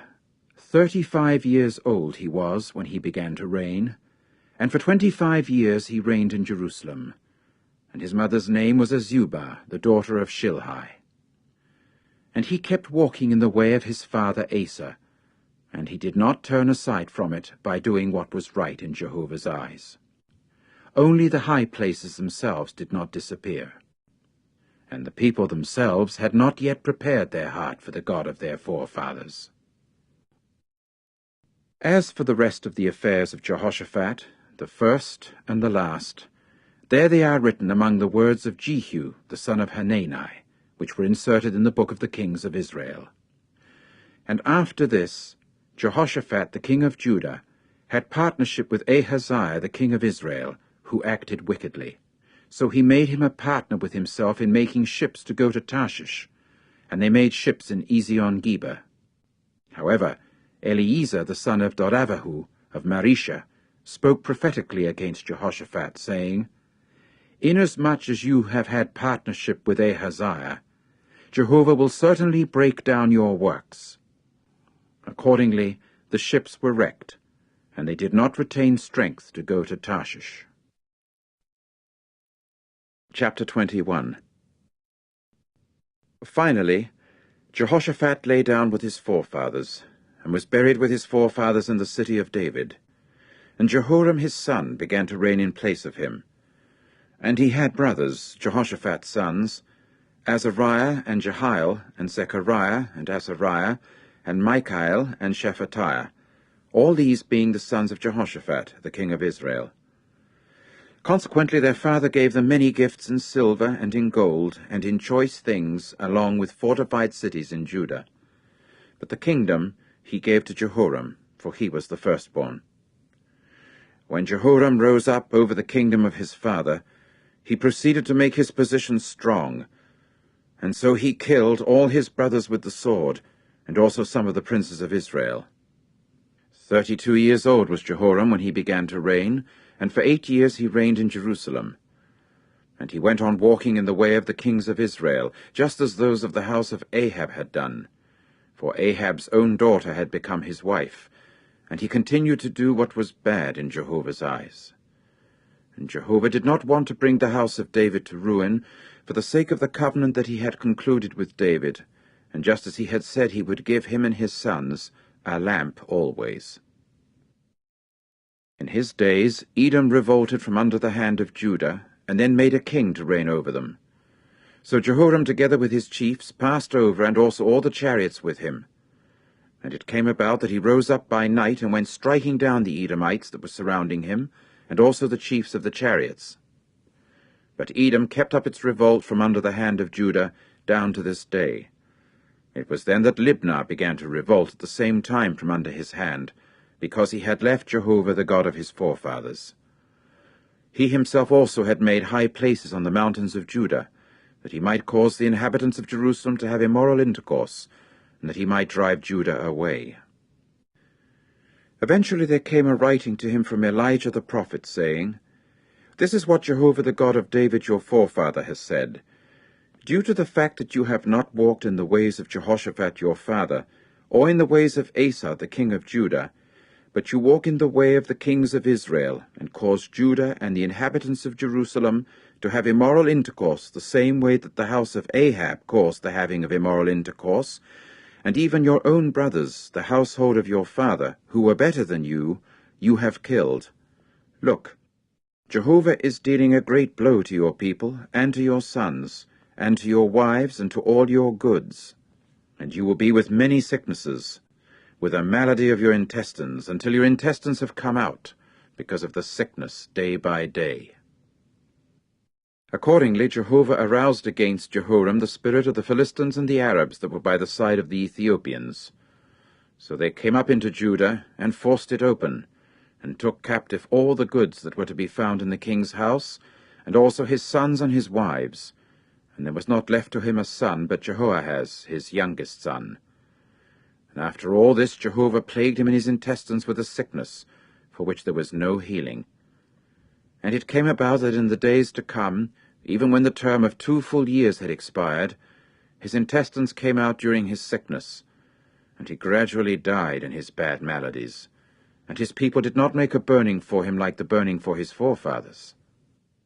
32 years old he happened to be when he began to reign, and for 8 years he reigned in Jerusalem. Finally he went away, without being desired. So they buried him in the city of David, but not in the burial places of the kings. Chapter 22. Then the inhabitants of Jerusalem made Ahaziah his youngest son king in place of him, for the marauder band that came with the Arabs to the camp had killed all the older ones, and Ahaziah the son of Jehoram began to reign as king of Judah. 22 years old was Ahaziah when he began to reign, and for 1 year he reigned in Jerusalem. And his mother's name was Athaliah, the granddaughter of Omri. He himself also walked in the ways of the house of Ahab, for his mother herself became his counselor in doing wickedly. And he went on doing what was bad in Jehovah's eyes, the same as the house of Ahab, for they themselves became counselors to him after the death of his father, to his ruination. It was also in their counsel that he walked, so that he went with Jehoram the son of Ahab, the king of Israel, to the war against Hazael, the king of Syria, at Ramoth-Gilead, at which the shooters got to strike Jehoram. Hence he returned to get healed at Jezreel from the wounds that they had inflicted upon him at Ramah, when he fought Hazael the king of Syria. As for Azariah the son of Jehoram the king of Judah, he went down to see Jehoram the son of Ahab in Jezreel, for he was sick. But it was from God that the downfall of Ahaziah occurred by his coming to Jehoram. And when he came, he went out with Jehoram to Jehu, the grandson of Nimshi, whom Jehovah had anointed to cut off the house of Ahab. And it came about that as soon as Jehu had entered into controversy with the house of Ahab, he got to find the princes of Judah and the sons of the brothers of Ahaziah, ministers of Ahaziah, and he proceeded to kill them. Then he went looking for Ahaziah, and they finally captured him, as he was hiding in Samaria, and brought him to Jehu. Then they put him to death and buried him, for they said, "He is the grandson of Jehoshaphat, who searched for Jehovah with all his heart." And there was no one of the house of Ahaziah to retain power for the kingdom. As regards Athaliah, the mother of Ahaziah, she saw that her son had died. So she rose up and destroyed all the royal offspring of the house of Judah. However, Jehoshabeath, the daughter of the king, took Jehoash the son of Ahaziah, and stole him away from among the sons of the king that were to be put to death, and put him and his nursing woman in the inner room for the couches. And Jehoshabeath, the daughter of King Jehoram, the wife of Jehoiada the priest, for she herself happened to be the sister of Ahaziah, kept him concealed because of Athaliah, and she did not put him to death. And he continued with them in the house of the true God, hidden for 6 years, while Athaliah was ruling as queen over the land. Chapter 23.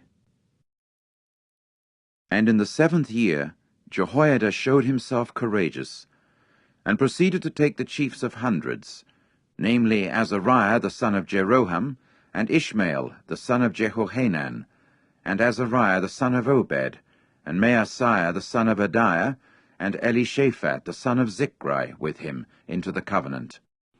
Afterward they went around throughout Judah and collected together the Levites from all the cities of Judah and the heads of the paternal houses of Israel. So they came to Jerusalem. Then all the congregation concluded a covenant with the king in the house of the true God, after which he said to them, "Look, the son of the king himself will reign, just as Jehovah promised concerning the sons of David. This is the thing that you will do. 1/3 of you who are coming in on the Sabbath, of the priests and of the Levites, will be for doorkeepers. And 1/3 will be at the house of the king, and 1/3 will be at the gate of the foundation. And all the people will be in the courtyards of the house of Jehovah. And do not let anyone enter the house of Jehovah but the priests and those of the Levites ministering. These are the ones that will enter, because they are a holy group, and all the people themselves will keep the obligation to Jehovah.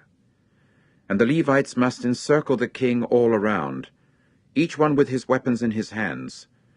And as for anyone coming into the house, he should be put to death, and continue with the king when he comes in and when he goes out." And the Levites and all Judah proceeded to do according to all that Jehoiada the priest had commanded. So they took each one his men that were coming in on the Sabbath, together with those going out on the Sabbath, for Jehoiada the priest had not set the divisions free from duty. Further, Jehoiada the priest gave the chiefs of hundreds the spears and the shields and the circular shields that had belonged to King David, which were in the house of the true God.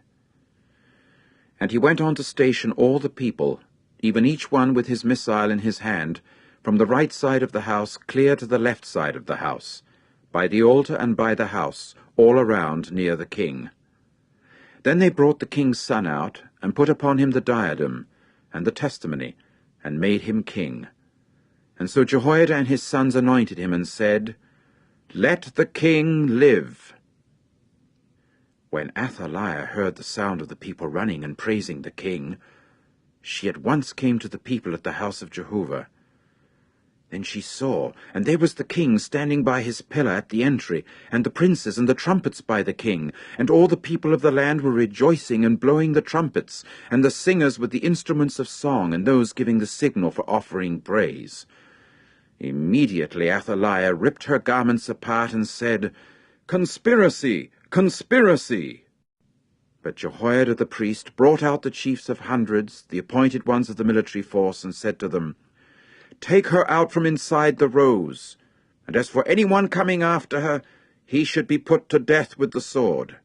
For the priest had said, "You must not put her to death at the house of Jehovah." So they laid their hands upon her. When she came to the entry of the horse gate of the king's house, they at once put her to death there. Then Jehoiada concluded a covenant between himself and all the people and the king, that they would continue as the people of Jehovah. After that, all the people came to the house of Baal and pulled it down, and his altars and his images they broke up, and Mattan the priest of Baal they killed before the altars. Further, Jehoiada put the offices of the house of Jehovah in the hand of the priests and the Levites, whom David had put in divisions over the house of Jehovah, to offer up the burnt sacrifices of Jehovah according to what is written in the law of Moses, with rejoicing and with song by the hands of David. So he stationed the gatekeepers by the gates of the house of Jehovah, that no one unclean in any respect might enter. He now took the chiefs of hundreds, and the lordly ones, and the rulers over the people, and all the people of the land, and brought the king down from the house of Jehovah. Then they came right through the upper gate to the king's house, and seated the king upon the throne of the kingdom. And all the people of the land continued to rejoice, and the city itself had no disturbance, and Athaliah they had put to death with the sword. Chapter 24. 7 years old was Jehoash when he began to reign, and for 40 years he reigned in Jerusalem. And his mother's name was Zibiah from Beersheba. And Jehoash kept doing what was right in Jehovah's eyes all the days of Jehoiada the priest. And Jehoiada proceeded to get 2 wives for him, and he came to be father to sons and daughters. Now it occurred afterward that it became close to the heart of Jehoash to renovate the house of Jehovah.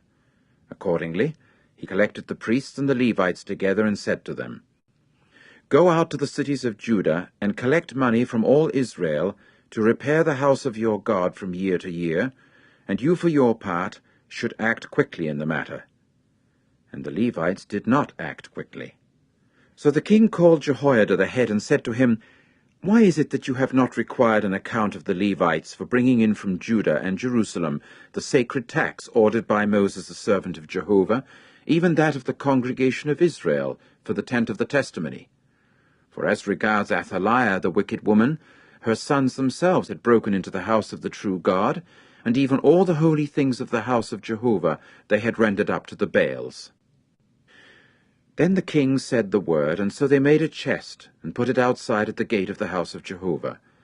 After that they issued a call throughout Judah and Jerusalem, to bring to Jehovah the sacred tax ordered by Moses the servant of the true God upon Israel in the wilderness. And all the princes and all the people began to rejoice, and they kept bringing and casting it into the chest until they all had given. And it came about at the proper time, he would bring the chest to the care of the king by the hand of the Levites. And as soon as they saw that there was plenty of money, the secretary of the king and the commissioner of the chief priest came, and then emptied the chest, and lifted it up, and returned it to its place. That was the way they did from day to day, so that they gathered money in abundance. Then the king and Jehoiada would give it to the doers of the work of the service of Jehovah's house, and they came to be hirers of the stone-cutters and of the craftsmen for renovating Jehovah's house, and also of the workers in iron and copper for repairing Jehovah's house. And the doers of the work began operations, and the repair work kept advancing by their hand, and finally they made the house of the true God stand as it structurally should, and made it strong. And as soon as they had finished, they brought before the king and Jehoiada the rest of the money, and they proceeded to make utensils for the house of Jehovah, utensils for the ministry and for making offerings, and cups and utensils of gold and of silver. And they came to be offerers of burnt sacrifices in the house of Jehovah constantly, all the days of Jehoiada. And Jehoiada got to be old, and satisfied with years, and gradually died, being 130 years old at his death. So they buried him in the city of David along with the kings, because he had done good in Israel, and with the true God in his house. And after Jehoiada's death, the princes of Judah came in and proceeded to bow down to the king. At that time the king listened to them, and gradually they left the house of Jehovah, the God of their forefathers, and began serving the sacred poles and the idols, so that there came to be indignation against Judah and Jerusalem because of this guilt of theirs. And he kept sending prophets among them to bring them back to Jehovah, and they kept bearing witness against them, but they did not give ear. And God's Spirit itself enveloped Zechariah the son of Jehoiada the priest, so that he stood up above the people and said to them, "This is what the true God has said. Why are you overstepping the commandments of Jehovah, so that you cannot prove successful? Because you have left Jehovah, he will in turn leave you."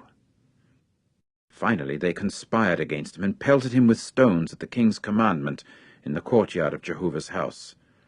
And Jehoash the king did not remember the loving kindness that Jehoiada his father had exercised toward him, so that he killed his son, who, when he was at the point of dying, said, "Let Jehovah see to it, and ask it back." And it came about at the turn of the year, a military force of Syria came up against him, and they began to invade Judah and Jerusalem. Then they brought all the princes of the people to ruin from among the people, and all their spoil they sent to the king of Damascus. For it was with a small number of men that the military force of the Syrians made an invasion, and Jehovah himself gave into their hand a military force of very great number, because they had left Jehovah the God of their forefathers. And upon Jehoash they executed acts of judgment. And when they went away from him, for they left him with many diseases, his own servants conspired against him because of the blood of the sons of Jehoiada the priest, and they got to kill him upon his own couch, so that he died. Then they buried him in the city of David, but they did not bury him in the burial places of the kings. And these were the conspirators against him, Zabad the son of Shimeath the Ammonitess, and Jehozabad the son of Shimrith the Moabitess. As for his sons, and the abundance of the pronouncement against him, and the founding of the house of the true God, there they are written in the exposition of the book of the Kings. And Amaziah his son began to reign in place of him. Chapter 25.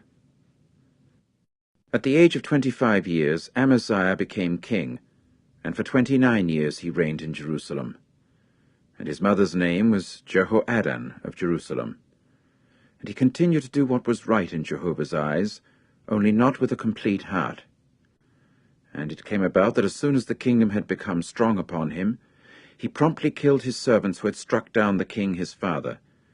And their sons he did not put to death, but did according to what is written in the law, in the book of Moses, that Jehovah commanded, saying, "Fathers should not die for sons, neither should sons themselves die for fathers, but it is each one for his own sin that they should die." And Amaziah proceeded to collect Judah together, and to have them stand according to the house of the forefathers, by the chiefs of thousands and by the chiefs of hundreds, for all Judah and Benjamin. And he went on to register them from 20 years of age upward, and finally he found them to be 300,000 choice men going out to the army, handling lance and large shield. Further he hired from Israel 100,000 valiant mighty men for 100 silver talents. And a certain man of the true God came to him, saying, "O king, do not let the army of Israel come with you, for Jehovah is not with Israel, that is, all the sons of Ephraim. But come you yourself, act, be courageous for the war. The true God could cause you to stumble before an enemy, for there exists power with God to help and to cause stumbling." At this Amaziah said to the man of the true God, "But what is there to do about the 100 talents that I have given to the troops of Israel?" To this the man of the true God said, "There exists with Jehovah the means to give you much more than this." Accordingly Amaziah separated them, namely the troops that had come to him from Ephraim, to go to their own place. However, their anger got very hot against Judah, so that they returned to their own place in the heat of anger. And Amaziah, for his part, took courage, and proceeded to lead his own people and go to the valley of Salt. And he went striking down the sons of Seir, 10,000 of them, And there were 10,000 that the sons of Judah captured alive. So they brought them to the top of the crag, and proceeded to throw them from the top of the crag, and they, one and all, burst apart. As for the members of the troop whom Amaziah had sent back from going with him to the war, they began making raids upon the cities of Judah, from Samaria clear to Beth-horon, and went striking down 3,000 of them, and taking a great plunder. But it occurred after Amaziah came from striking down the Edomites, that he now brought the gods of the sons of Seir, and set them up for himself as gods. And before them he began to bow down, and to them he began to make sacrificial smoke. Consequently Jehovah's anger became hot against Amaziah, and so he sent a prophet to him and said to him, Why have you searched for the people's gods that did not deliver their own people out of your hand? And it came about, when he spoke to him, that the king immediately said to him, Was it a counselor of the king that we constituted you? Quit for your own sake. Why should they strike you down? Accordingly the prophet quit. But he said, I certainly know that God has resolved to bring you to ruin, because you have done this, and you have not listened to my counsel. Then Amaziah the king of Judah took counsel, and sent to Jehoash the son of Jehoahaz the son of Jehu, the king of Israel, saying, Come, let us look each other in the face. At that Jehoash the king of Israel sent to Amaziah the king of Judah, saying, The thorny weed itself that was in Lebanon sent to the cedar that was in Lebanon, saying, Do give your daughter to my son as a wife. However, a wild beast of the field that was in Lebanon passed by and trampled the thorny weed down. You have said to yourself, Here you have struck down Edom, and your heart has lifted you up to be glorified. Now do keep dwelling in your own house. Why should you engage in strife in a bad position and have to fall, you and Judah with you? But Amaziah did not listen, for it was from the true God for the purpose of giving them into his hand, because they had searched for the gods of Edom. So Jehoash the king of Israel went up, and they proceeded to look each other in the face, he and Amaziah the king of Judah, at Beth-shemesh, which belongs to Judah. And Judah came to be defeated before Israel, so that they took to flight, each one to his tent. And it was Amaziah the king of Judah, the son of Jehoash, the son of Jehoahaz, that Jehoash the king of Israel seized at Beth-shemesh, after which he brought him to Jerusalem, and made a breach in the wall of Jerusalem, from the gate of Ephraim clear to the corner gate, 400 cubits. And he took all the gold and the silver, and all the articles that were to be found in the house of the true God, with Obed-Edom, and the treasures of the king's house, and the hostages, and then returned to Samaria. And Amaziah the son of Jehoash, the king of Judah, continued to live after the death of Jehoash the son of Jehoahaz, the king of Israel, 15 years. As for the rest of the affairs of Amaziah, the first and the last, look, are they not written in the book of the kings of Judah and Israel? And from the time that Amaziah turned aside from following Jehovah, they proceeded to form a conspiracy against him in Jerusalem. At length he fled to Lachish, but they sent after him to Lachish and put him to death there. So they carried him upon horses, and buried him with his forefathers in the city of Judah. Chapter 26. Then all the people of Judah took Uzziah, he being 16 years old, and they made him king in place of his father Amaziah. He it was that rebuilt Eloth, and then restored it to Judah after the king had lain down with his forefathers. 16 years old was Uzziah when he began to reign, and for 52 years he reigned in Jerusalem. And his mother's name was Jechaliah of Jerusalem. And he kept doing what was right in Jehovah's eyes, according to all that Amaziah his father had done. And he continually tended to search for God in the days of Zechariah, the instructor in the fear of the true God. And in the days of his searching for Jehovah, the true God made him prosperous. And he proceeded to go out and fight against the Philistines, and break through the wall of Gath, and the wall of Jabneh, and the wall of Ashdod, after which he built cities in Ashdod territory, and among the Philistines. And the true God continued to help him against the Philistines and against the Arabians that were dwelling in Gur-baal and the Meunim. And the Ammonites began to give tribute to Uzziah. Eventually his fame went even as far as Egypt, for he displayed strength to an extraordinary degree. Moreover, Uzziah built towers in Jerusalem by the corner gate and by the valley gate, and by the buttress, and made them strong. Further, he built towers in the wilderness, and hewed out many cisterns, for there was a great deal of livestock that became his, and also in the Shephelah and on the tableland. There were farmers and vine-dressers in the mountains and in Carmel, for a lover of agriculture he proved to be. Moreover, Uzziah came to have a force engaging in war, those going out on military service in troops, by the number of their registration by the hand of Jael, the secretary, and Maaseiah, the officer under the control of Hananiah of the king's princes. The entire number of the heads of the paternal houses of the valiant mighty men was 2,600, and under their control the army forces were 307,500 men, engaging in war with the power of a military force to help the king against the enemy. And Uzziah continued to prepare for them, for the entire army, shields and lances and helmets, and coats of mail and bows and slingstones. Further, he made in Jerusalem engines of war, the invention of engineers, that they might come to be upon the towers and upon the corners, to shoot arrows and great stones. Consequently his fame went out to a great distance, for he was helped wonderfully until he was strong. However, as soon as he was strong, his heart became haughty, even to the point of causing ruin, so that he acted unfaithfully against Jehovah his God, and came into the temple of Jehovah to burn incense upon the altar of incense. Immediately, Azariah the priest, and with him priests of Jehovah, 80 valiant men came in after him.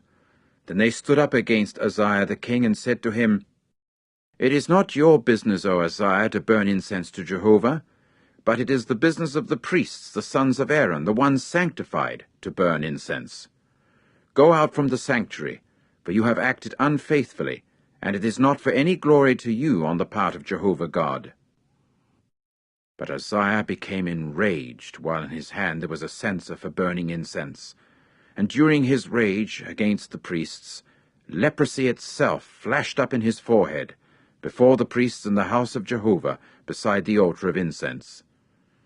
When Azariah the chief priest and all the priests turned toward him, why, there he was, stricken with leprosy in his forehead. So they excitedly began to remove him from there, and he himself also hastened to go out, because Jehovah had smitten him. And Uzziah the king continued to be a leper until the day of his death, and he kept dwelling in a house exempt from duties, as a leper, for he had been severed from the house of Jehovah, while Jotham his son was over the king's house, judging the people of the land. And the rest of the affairs of Uzziah, the first and the last, Isaiah the son of Amoz, the prophet, has written. And finally Uzziah lay down with his forefathers, and so they buried him with his forefathers, but in the burial field that belonged to the kings, for they said, "He is a leper." And Jotham his son began to reign in place of him. Chapter 27. 25 years old was Jotham when he began to reign, and for 16 years he reigned in Jerusalem. And his mother's name was Jerusha, the daughter of Zadok. And he kept doing what was right in Jehovah's eyes, according to all that Uzziah his father had done. Only he did not invade the temple of Jehovah. However, the people were yet acting ruinously. He himself built the upper gate of Jehovah's house, and on the wall of Ophel he did a great deal of building. And cities he built in the mountainous region of Judah, and in the woodlands he built fortified places and towers. And he himself warred against the king of the sons of Ammon, and eventually proved stronger than they were, so that the sons of Ammon gave him in that year 100 silver talents, and 10,000 core measures of wheat, and 10,000 of barley. This was what the sons of Ammon paid to him, also in the 2nd year and the 3rd. So Jotham kept strengthening himself, for he prepared his ways before Jehovah his God. As for the rest of the affairs of Jotham, and all his wars and his ways, there they are written in the book of the kings of Israel and of Judah. 25 years old he happened to be when he began to reign, and for 16 years he reigned in Jerusalem.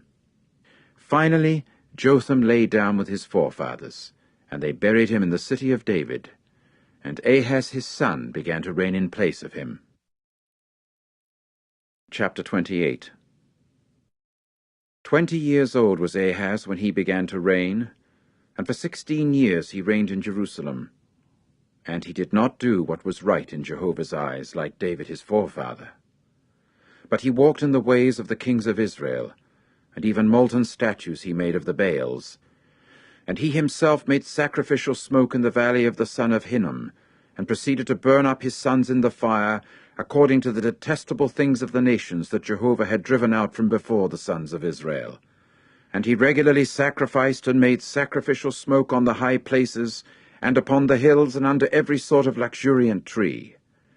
Consequently Jehovah his God gave him into the hand of the king of Syria, so that they struck him and carried off from him a great number of captives, and brought them to Damascus. And also into the hand of the king of Israel he was given, so that he struck him with a great slaughter. Accordingly Pekah the son of Remaliah killed in Judah 120,000 in one day, all valiant men, because of their leaving Jehovah the God of their forefathers. Further Zichri, a mighty man of Ephraim, killed Maaseiah the son of the king, and Azrikam the leader of the household, and Elkanah the one next to the king. Moreover, the sons of Israel took 200,000 of their brothers captive, women, sons, and daughters, and also a great deal of spoil they took from them as plunder, after which they brought the spoil to Samaria. And there happened to be a prophet of Jehovah there, whose name was Oded. So he went out before the army that was coming to Samaria, and said to them, Look, it was because of the rage of Jehovah the God of your forefathers against Judah that he gave them into your hand, so that you did a killing among them with a raging that has reached clear to the heavens. And now the sons of Judah and of Jerusalem you are thinking of reducing to men servants and maidservants for yourselves. Nevertheless, are there not with you yourselves cases of guilt against Jehovah your God? And now listen to me, and return the captives that you have captured from your brothers, for Jehovah's burning anger is against you. At that, certain men of the heads of the sons of Ephraim, Azariah, the son of Jehohanan, Berechiah, the son of Meshillemoth, and Jehizkiah, the son of Shallum, and Amasa, the son of Hadlai, rose up against those coming in from the military campaign, and they said to them, You must not bring in the captives here, for it will result in guilt against Jehovah on our part. You are thinking of adding to our sins and to our guilt, for abundant is the guilt we have, and there is burning anger against Israel. Accordingly the armed men left the captives and the plunder before the princes and all the congregation.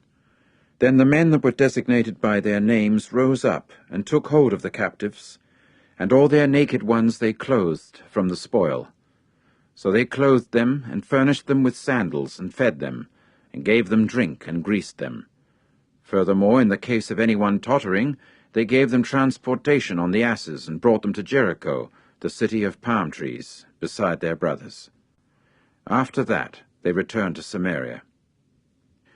At that time King Ahaz sent to the kings of Assyria for them to help him. And once again the Edomites themselves came in and went striking down Judah, and carrying off captives. As for the Philistines, they made a raid upon the cities of the Shephelah and the Negeb of Judah, and got to capture Bethshemesh and Aijalon, and Gederoth and Soko and its dependent towns, and Timnah and its dependent towns, and Gimzo and its dependent towns, and they took up dwelling there. For Jehovah humbled Judah on account of Ahaz the king of Israel, because he let unrestraint grow in Judah, and there was an acting with great unfaithfulness toward Jehovah. Eventually, Tilgath-Pilneser the king of Assyria came against him, and caused him distress, and did not strengthen him. For Ahaz stripped the house of Jehovah and the house of the king and of the princes, and thus made a gift to the king of Assyria. But he was of no assistance to him. However, at the time that he was causing him distress, he acted unfaithfully still more toward Jehovah, that is, King Ahaz did. And he began to sacrifice to the gods of Damascus that were striking him, and he went on to say, Because the gods of the kings of Syria are helping them, to them I shall sacrifice, that they may help me. and they themselves became to him a cause for making him and all Israel stumble. Furthermore, Ahaz gathered together the utensils of the house of the true God, and cut to pieces the utensils of the house of the true God, and closed the doors of the house of Jehovah, and made altars for himself at every corner in Jerusalem. And in all cities, even the cities of Judah, he made high places for making sacrificial smoke to other gods, so that he offended Jehovah the God of his forefathers. As for the rest of his affairs and all his ways, the first and the last, there they are written in the book of the kings of Judah and of Israel.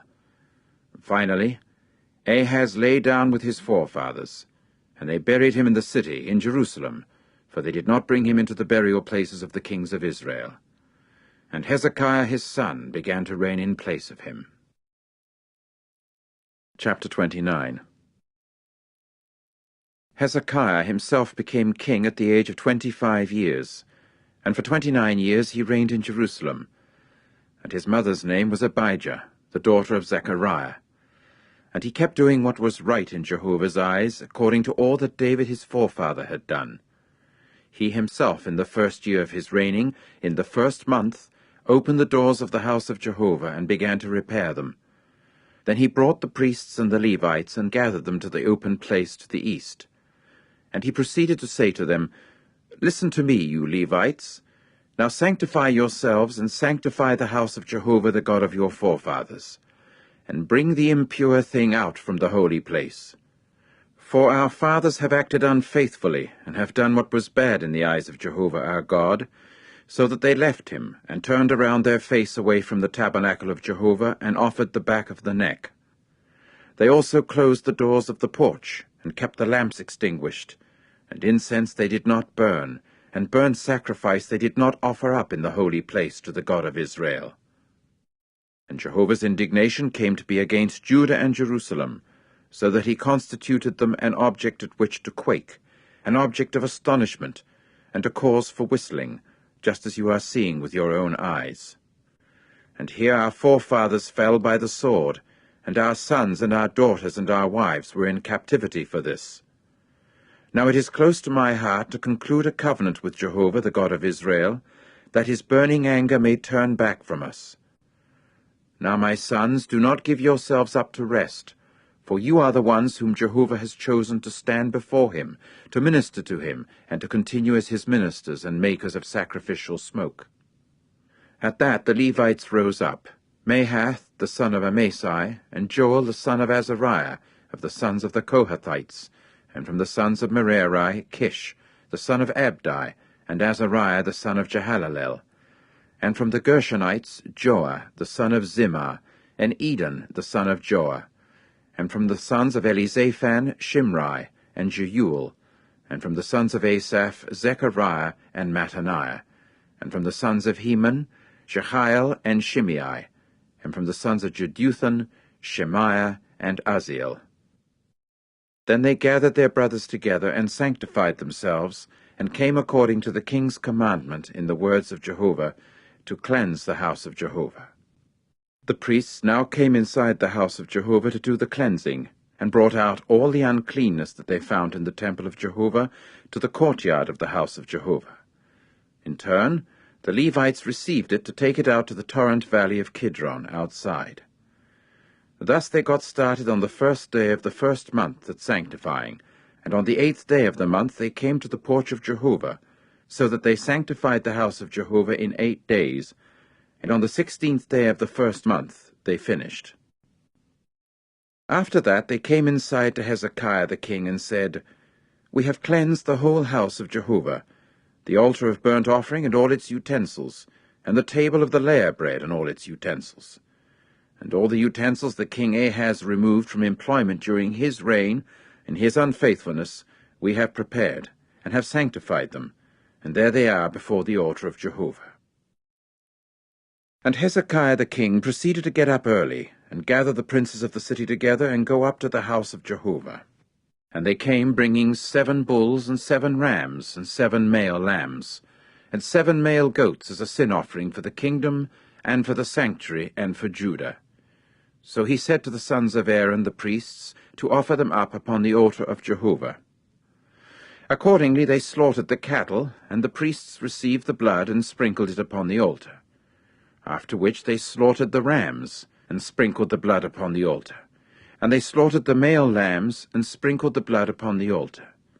Then they brought the male goats of the sin offering near before the king and the congregation, and laid their hands upon them.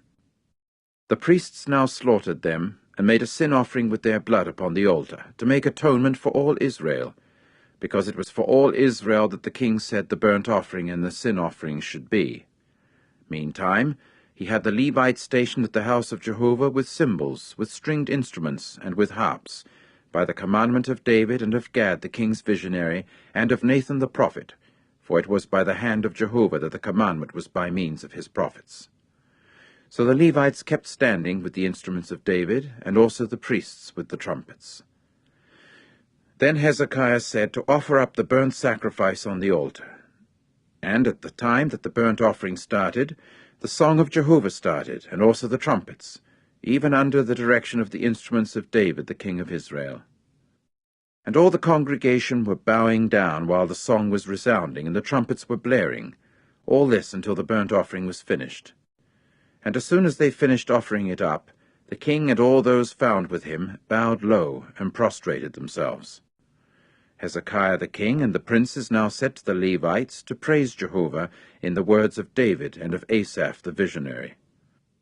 So they began to offer praise even with rejoicing, and they kept bending down and prostrating themselves. Finally Hezekiah answered and said, Now you have filled your hand with power for Jehovah. Approach, and bring sacrifices and thanksgiving sacrifices to the house of Jehovah. And the congregation began to bring sacrifices and thanksgiving sacrifices, and also every one willing of heart burnt offerings. And the number of the burnt offerings that the congregation brought came to be 70 cattle, 100 rams, 200 male lambs, all these as a burnt offering to Jehovah. And also the holy offerings, 600 cattle, and 3,000 of the flock. Only the priests themselves happened to be too few, and they were not able to skin all the burnt offerings. So their brothers the Levites helped them out until the work was finished, and until the priests could sanctify themselves, for the Levites were more upright of heart for sanctifying themselves than the priests. And too, the burnt offerings were in great quantity with the fat pieces of the communion sacrifices, and with the drink offerings for the burnt offerings. Thus the service of the house of Jehovah was prepared. Consequently Hezekiah and all the people rejoiced over the fact that the true God had made preparation for the people, because it was all of a sudden that the thing had occurred. Chapter 30. And Hezekiah proceeded to send to all Israel and Judah, and even letters he wrote to Ephraim and Manasseh, to come to the house of Jehovah in Jerusalem, to hold the Passover to Jehovah the God of Israel. However, the king and his princes and all the congregation in Jerusalem resolved to hold the Passover in the 2nd month, for they had not been able to hold it at that time, because not enough priests, on the one hand, had sanctified themselves, and the people, on the other hand, had not gathered themselves to Jerusalem. And the thing was right in the eyes of the king and in the eyes of all the congregation. So they decided to have the call pass through all Israel from Beersheba to Dan, to come and hold the Passover to Jehovah the God of Israel at Jerusalem. For it was not as a multitude that they had done so according to what is written. Accordingly, the runners with the letters from the hand of the king and of his princes went throughout all Israel and Judah, even according to the commandment of the king, saying, You sons of Israel, return to Jehovah the God of Abraham, Isaac, and Israel, that he may return to the escaped ones that are left of you out of the palm of the kings of Assyria. And do not become like your forefathers and like your brothers that acted unfaithfully toward Jehovah the God of their forefathers, so that he constituted them an object of astonishment, just as you are seeing. Now do not stiffen your neck as your forefathers did. Give place to Jehovah, and come to his sanctuary that he has sanctified to time indefinite, and serve Jehovah your God, that his burning anger may turn back from you. For when you return to Jehovah, your brothers and your sons will be objects of mercy before those holding them captive, and be allowed to return to this land. For Jehovah your God is gracious and merciful, and he will not turn away the face from you if you return to him. So the runners continued on, passing along from city to city throughout the land of Ephraim and Manasseh, even to Zebulun, but they were continually speaking in mockery of them and deriding them. Only individuals from Asher and Manasseh and from Zebulun humbled themselves so that they came to Jerusalem. The hand of the true God proved to be also in Judah, to give them one heart to perform the commandment of the king and the princes in the matter of Jehovah. And they proceeded to gather themselves together at Jerusalem, a numerous people, to hold the festival of the unfermented cakes in the 2nd month, a congregation very multitudinous. Then they rose up and removed the altars that were in Jerusalem, and all the incense altars they removed, and then threw them into the torrent valley of Kidron. After that, they slaughtered the Passover victim on the 14th day of the 2nd month, and the priests and the Levites themselves had been humiliated, so that they sanctified themselves and brought burnt offerings to the house of Jehovah. And they kept standing at their place according to their rule, according to the law of Moses, the man of the true God, the priests sprinkling the blood received from the hand of the Levites. For there were many in the congregation that had not sanctified themselves, and the Levites were in charge of slaughtering the Passover victims for all that were not clean, to sanctify them to Jehovah. For there was a great number of the people, many from Ephraim and Manasseh, Issachar and Zebulun, that had not cleansed themselves. For they did not eat the Passover according to what is written. But Hezekiah prayed for them, saying, May the good Jehovah himself make allowance for every one that has prepared his heart to search for the true God Jehovah, the God of his forefathers, though without the purification for what is holy. Accordingly Jehovah listened to Hezekiah, and healed the people. So the sons of Israel that were found in Jerusalem held the festival of the unfermented cakes 7 days with great rejoicing, and the Levites and the priests were offering praise to Jehovah day by day with loud instruments, even to Jehovah. Moreover, Hezekiah spoke to the heart of all the Levites who were acting with fine discretion toward Jehovah, and they proceeded to eat the appointed feast for 7 days, sacrificing communion sacrifices and making confession to Jehovah the God of their forefathers. Then all the congregation decided to hold it for 7 more days, and so they held it for 7 days with rejoicing. For Hezekiah the king of Judah himself contributed for the congregation 1,000 bulls and 7,000 sheep, and the princes themselves contributed for the congregation 1,000 bulls and 10,000 sheep, and priests kept sanctifying themselves in great number. And all the congregation of Judah, and the priests and the Levites, and all the congregation that came from Israel, and the alien residents that came from the land of Israel, and those dwelling in Judah, continued rejoicing.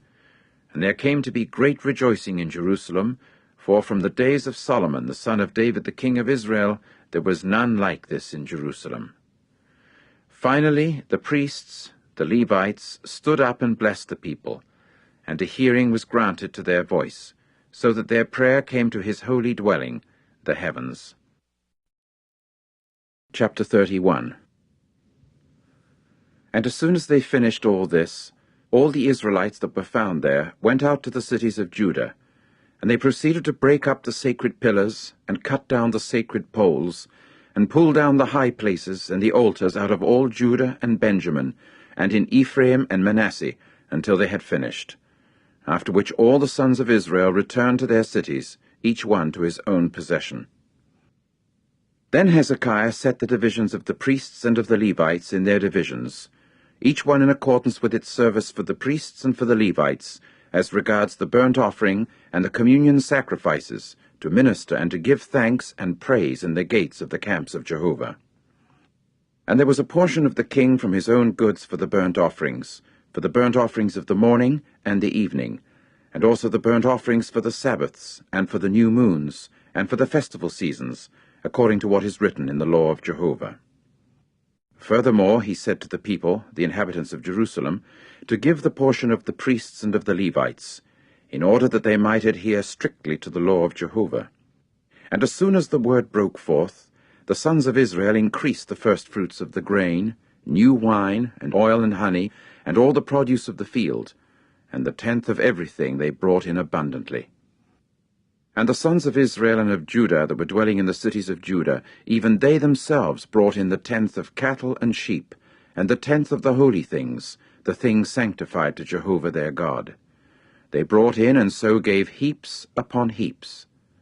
In the 3rd month they started the heaps by laying the lowest layer, and in the 7th month they finished. When Hezekiah and the princes came and saw the heaps, they proceeded to bless Jehovah and his people Israel. In time Hezekiah inquired of the priests and the Levites concerning the heaps. Then Azariah, the chief priest of the house of Zadok, said to him, Yes, he said, from the time they started to bring the contribution into the house of Jehovah, there has been an eating and getting satisfied, and having a surplus in abundance.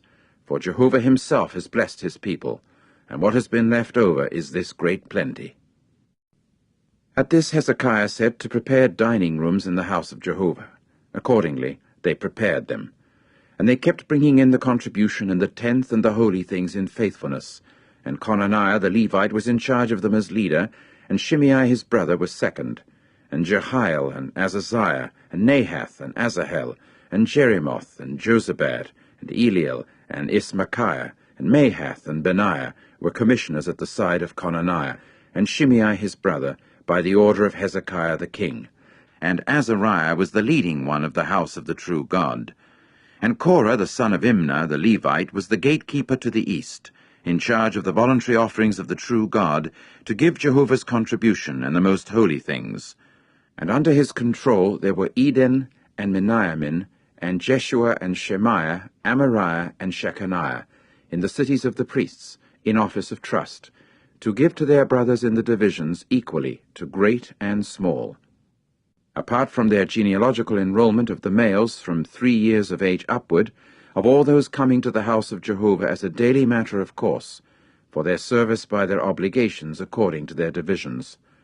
This is the genealogical enrollment of the priests by the house of their fathers, and also of the Levites, from the age of 20 years upward, by their obligations in their divisions, both for the genealogical enrollment among all their little ones, their wives and their sons and their daughters, for all the congregation, because in their office of trust they proceeded to sanctify themselves for what was holy, and for the sons of Aaron, the priests, in the fields of pasture ground of their cities. In all the different cities there were men that had been designated by their names, to give portions to every male among the priests, and to the entire genealogical enrollment among the Levites. And Hezekiah proceeded to do like this in all Judah, and he continued to do what was good and right and faithful before Jehovah his God.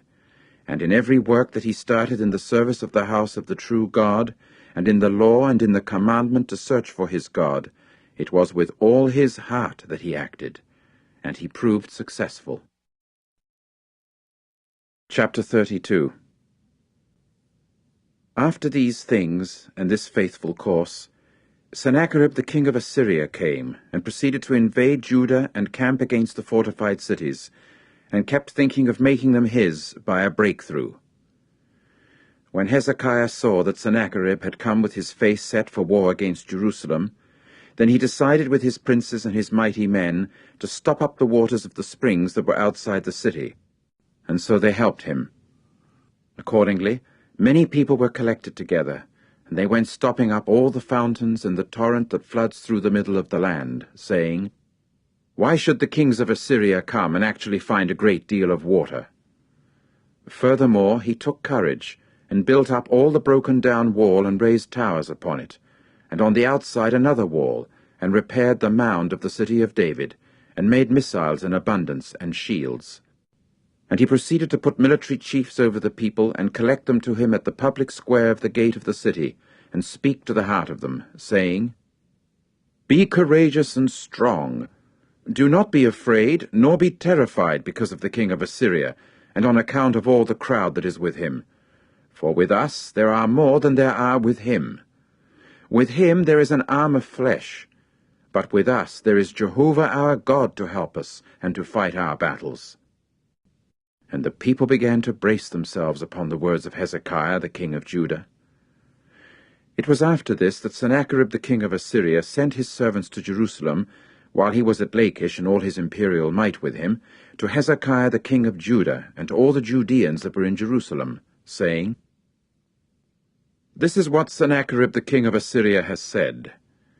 In what is it that you are trusting while sitting quiet under siege in Jerusalem?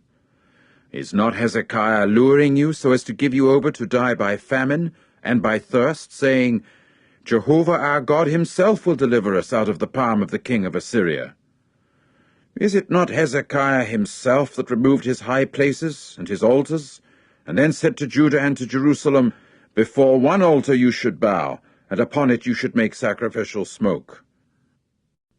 Do you not know what I myself and my forefathers did to all the peoples of the lands? Did the gods of the nations of the lands at all prove able to deliver their land out of my hand? Who was there among all the gods of these nations that my forefathers devoted to destruction, that proved able to deliver his people out of my hand, so that your God should be able to deliver you out of my hand? And now do not let Hezekiah deceive you or allure you like this, and do not put faith in him, for no God of any nation or kingdom was able to deliver his people out of my hand and out of the hand of my forefathers. How much less, then, will your own God deliver you out of my hand? And his servant spoke yet further against Jehovah the true God, and against Hezekiah his servant. Even letters he wrote to reproach Jehovah the God of Israel, and to talk against him, saying, Like the gods of the nations of the lands, who did not deliver their people out of my hand, so the God of Hezekiah will not deliver his people out of my hand. And they kept calling with a loud voice in the Jews' language to the people of Jerusalem that were upon the wall, to make them afraid and to disturb them, in order that they might capture the city. And they went on speaking against the God of Jerusalem the same way as against the gods of the peoples of the earth, the work of man's hands. But Hezekiah the king and Isaiah the son of Amoz the prophet kept praying over this, and crying to the heavens for aid. And Jehovah proceeded to send an angel, and deface every valiant, mighty man, and leader, and chief in the camp of the king of Assyria, so that he went back with shame of face to his own land. Later on he entered the house of his God, and there certain ones that had come out of his own inward parts felled him with the sword. Thus Jehovah saved Hezekiah and the inhabitants of Jerusalem out of the hand of Sennacherib the king of Assyria, and out of the hand of all others, and gave them rest all around. And there were many bringing gifts to Jehovah at Jerusalem, and choice things to Hezekiah the king of Judah, and he came to be exalted in the eyes of all the nations after that. In those days Hezekiah fell sick to the point of dying, and he began to pray to Jehovah. So he talked to him, and a portent he gave him. But according to the benefit rendered him, Hezekiah made no return, for his heart became haughty, and there came to be indignation against him, and against Judah and Jerusalem. However, Hezekiah humbled himself for the haughtiness of his heart, he and the inhabitants of Jerusalem, and Jehovah's indignation did not come upon them in the days of Hezekiah. And Hezekiah came to have riches and glory, to a very great amount. And storehouses he made for himself for silver and for gold, and for precious stones, and for balsam oil, and for shields, and for all the desirable articles, and also storage places for the produce of grain, and new wine and oil, and also stalls for all the different sorts of beasts, and stalls for the droves. And cities he acquired for himself, and also livestock of the flock and of the herd in abundance. For God gave him very many goods. And Hezekiah was the one that stopped up the upper source of the waters of Gihon, and kept them directed straight along down to the west to the city of David. And Hezekiah continued to prove successful in every work of his. And thus it was, that by the spokesmen of the princes of Babylon that were sent to him to inquire about the portent that had happened in the land, the true God left him to put him to the test, to get to know everything in his heart. As for the rest of the affairs of Hezekiah and his acts of loving kindness, there they are written in the vision of Isaiah the prophet, the son of Amoz, in the book of the kings of Judah and Israel. Finally, Hezekiah lay down with his forefathers, and they buried him in the ascent to the burial places of the sons of David. And honor was what all Judah and the inhabitants of Jerusalem rendered to him at his death. And Manasseh his son began to reign in place of him. Chapter 33. 12 years old was Manasseh when he began to reign, and for 55 years he reigned in Jerusalem. And he proceeded to do what was bad in Jehovah's eyes, according to the detestable things of the nations that Jehovah had driven out from before the sons of Israel.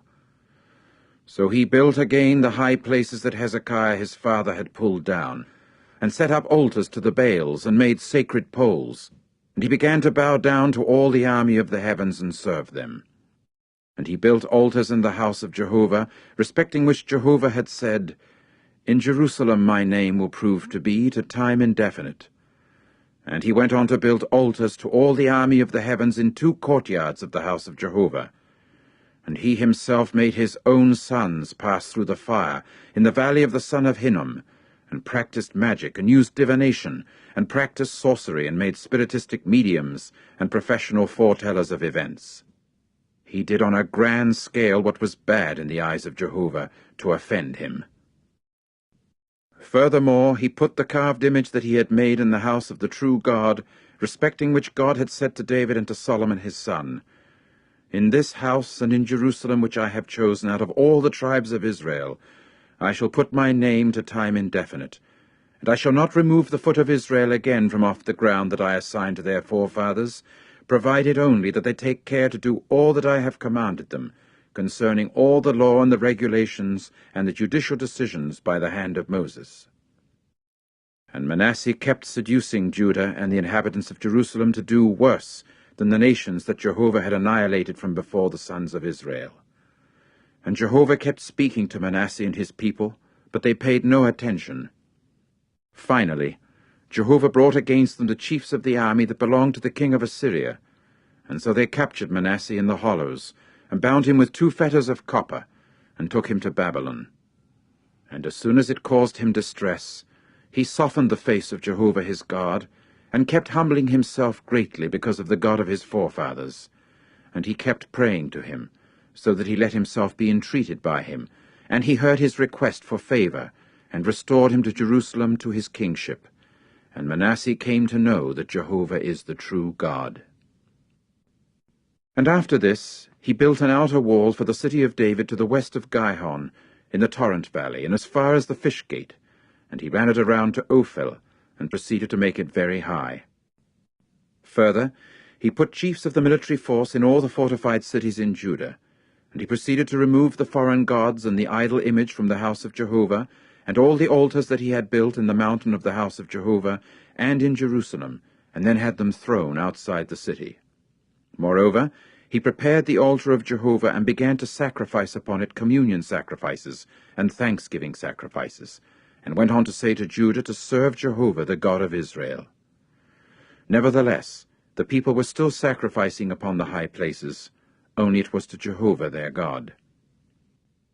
As for the rest of the affairs of Manasseh and his prayer to his God, and the words of the visionaries that kept speaking to him in the name of Jehovah the God of Israel, there they are among the affairs of the kings of Israel. As for his prayer, and how his entreaty was granted him, and all his sin, and his unfaithfulness, and the locations in which he built high places, and set up the sacred poles and the graven images, before he humbled himself, there they are written among the words of his visionaries. Finally, Manasseh lay down with his forefathers, and they buried him at his house. And Amon his son began to reign in place of him. 22 years old was Amon when he began to reign, and for 2 years he reigned in Jerusalem. And he proceeded to do what was bad in Jehovah's eyes, just as Manasseh his father had done. And to all the graven images that Manasseh his father had made, Amon sacrificed, and he continued serving them. And he did not humble himself because of Jehovah, the same as Manasseh his father humbled himself, for Amon was one that made guiltiness increase. Finally his servants conspired against him, and put him to death in his own house. But the people of the land struck down all the conspirators against King Amon, and the people of the land then made Josiah his son king in place of him. Chapter 34. 8 years old was Josiah when he began to reign, and for 31 years he reigned in Jerusalem. And he proceeded to do what was right in Jehovah's eyes, and walk in the ways of David his forefather. And he did not turn aside to the right or to the left. And in the 8th year of his reigning, while he was still a boy, he started to search for the God of David his forefather. And in the 12th year he started to cleanse Judah and Jerusalem from the high places and the sacred poles and the graven images and the molten statues. Further, they pulled down before him the altars of the Baals, and the incense stands that were up above he cut down from off them. And the sacred poles and the graven images and the molten statues he broke in pieces, and reduced to powder, and then sprinkled it upon the surface of the burial places of those that used to sacrifice to them. And the bones of priests he burned upon their altars. Thus he cleansed Judah and Jerusalem. Also, in the cities of Manasseh and Ephraim and Simeon, and clear to Naphtali, in their devastated places all around, he even went pulling down the altars and the sacred poles, and the graven images he crushed and reduced to powder. And all the incense stands he cut down in all the land of Israel, after which he returned to Jerusalem. And in the 18th year of his reigning, when he had cleansed the land and the house, he sent Shaphan the son of Azaliah, and Maaseiah the chief of the city, and Joah the son of Joahaz the recorder, to repair the house of Jehovah his God. And they proceeded to come to Hilkiah the high priest, and give the money that was being brought to the house of God, which the Levites the doorkeepers had gathered from the hand of Manasseh and Ephraim, and from all the rest of Israel, and from all Judah and Benjamin, and the inhabitants of Jerusalem. Then they put it into the hand of the doers of the work that were appointed over the house of Jehovah. In turn, the doers of the work who were active in the house of Jehovah applied it to mending and repairing the house. So they gave it to the craftsmen and the builders to buy hewn stones, and timbers for clamps, and to build with beams the houses that the kings of Judah had brought to ruin. And the men were acting in faithfulness in the work, and over them there were appointed Jahath and Obadiah, the Levites, from the sons of Merari and Zechariah, and Meshullam from the sons of the Kohathites to act as overseers. And the Levites, each of whom was expert with the instruments of song, were over the burden-bearers, and the overseers of all the doers of the work for the different services. And from the Levites there were secretaries and officers and gatekeepers.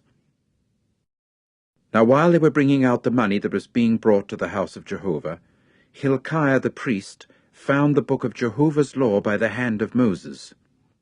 So Hilkiah answered and said to Shaphan the secretary, "The very book of the law I have found in the house of Jehovah."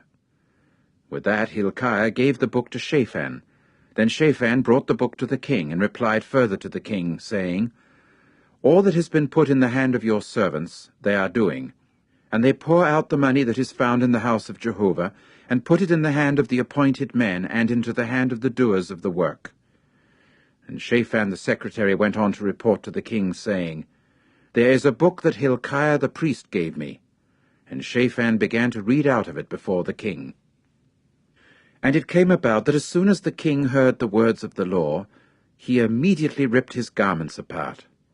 Then the king commanded Hilkiah and Ahikam the son of Shaphan, and Abdon the son of Micah, and Shaphan the secretary, and Asaiah the king's servant, saying, "Go, inquire of Jehovah in my own behalf, and in behalf of what is left in Israel and in Judah, concerning the words of the book that has been found. For great is Jehovah's rage that must be poured out against us, because of the fact that our forefathers did not keep the word of Jehovah by doing according to all that is written in this book." Accordingly Hilkiah, along with those whom the king had said, went to Huldah the prophetess, the wife of Shallum the son of Tikvah, the son of Harhes, the caretaker of the garments, as she was dwelling in Jerusalem in the 2nd quarter. And they proceeded to speak to her like this. In turn she said to them, "This is what Jehovah the God of Israel has said. Say to the man that sent you to me, this is what Jehovah has said. Here I am bringing calamity upon this place and its inhabitants, all the curses that are written in the book that they read before the king of Judah, due to the fact that they have left me and gone making sacrificial smoke to other gods, in order to offend me with all the doings of their hands, and that my rage may pour forth upon this place and not be extinguished. And to the king of Judah, who is sending you to inquire of Jehovah, this is what you should say to him. This is what Jehovah the God of Israel has said. As regards the words that you have heard, for the reason that your heart was soft, so that you humbled yourself because of God at your hearing his words concerning this place and its inhabitants, and you humbled yourself before me, and ripped your garments apart, and wept before me. I, even I, have heard, is the utterance of Jehovah. Here I am, gathering you to your forefathers, and you will certainly be gathered to your graveyard in peace, and your eyes will not look upon all the calamity that I am bringing upon this place and its inhabitants. Then they brought the reply to the king, and the king proceeded to send and gather all the older men of Judah and of Jerusalem. The king now went up to the house of Jehovah with all the men of Judah, and the inhabitants of Jerusalem, and the priests, and the Levites, and all the people, the great as well as the small. And he began to read in their ears all the words of the book of the covenant, which had been found at the house of Jehovah. And the king kept standing in his place, and proceeded to conclude the covenant before Jehovah, to go following Jehovah, and to keep his commandments and his testimonies and his regulations with all his heart and with all his soul, to perform the words of the covenant that were written in this book. Furthermore, he had all those who were found in Jerusalem and Benjamin to take their stand to it. And the inhabitants of Jerusalem proceeded to do according to the covenant of God, the God of their forefathers.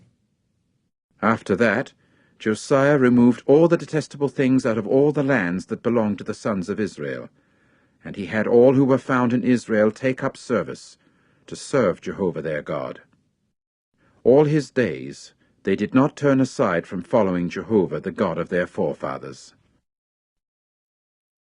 Chapter 35. Then Josiah held in Jerusalem a Passover to Jehovah, and they slaughtered the Passover victim on the 14th day of the first month. So he stationed the priests over the things under their care, and encouraged them in the service of the house of Jehovah.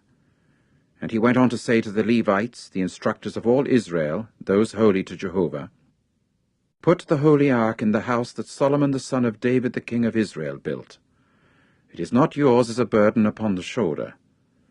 Now serve Jehovah your God and his people Israel, and make preparation by the house of your forefathers according to your divisions, by the writing of David the king of Israel, and by the writing of Solomon his son. And stand in the holy place by the classes of the house of the forefathers for your brothers, the sons of the people, and the portion of a paternal house belonging to the Levites. And slaughter the Passover victim, and sanctify yourselves, and make preparation for your brothers to do according to the word of Jehovah, by means of Moses." Josiah now contributed to the sons of the people flocks, male lambs and male kids, the whole for the Passover victims for all who were to be found, to the number of 30,000, and cattle 3,000. These were from the goods of the king. And his princes themselves made a contribution as a voluntary offering for the people, for the priests and for the Levites. Hilkiah and Zechariah and Jehiel themselves, as leaders of the house of the true God, gave to the priests for the Passover victims 2,600 and 300 cattle. And Conaniah and Shemaiah and Nethanel, his brothers, and Hashabiah, and Jael and Jozabad, the chiefs of the Levites, contributed to the Levites for Passover victims 5,500 cattle. And the service was prepared, and the priests kept standing at their places, and the Levites by their divisions according to the king's commandment. And they proceeded to slaughter the Passover victim, and the priests sprinkled the blood from their hand, while the Levites were stripping the skins off. Further, they prepared the burnt offerings so as to give them to the classes by the paternal house, to the sons of the people, so as to make a presentation to Jehovah, according to what is written in the book of Moses, and thus also with the cattle. And they went boiling the Passover offering over the fire, according to the custom. And the things made holy they boiled in cooking pots, and in round-bottomed pots, and in banquet bowls, after which they brought it quickly to all the sons of the people. And afterward they prepared for themselves and for the priests, because the priests, the sons of Aaron, were engaged in offering up the burnt sacrifices and the fat pieces until night, and the Levites, for their part, prepared for themselves and for the priests, the sons of Aaron. And the singers, the sons of Asaph, were at their office according to the commandment of David, and of Asaph, and of Heman, and of Jeduthun, the visionary of the king, and the gatekeepers were at the different gates.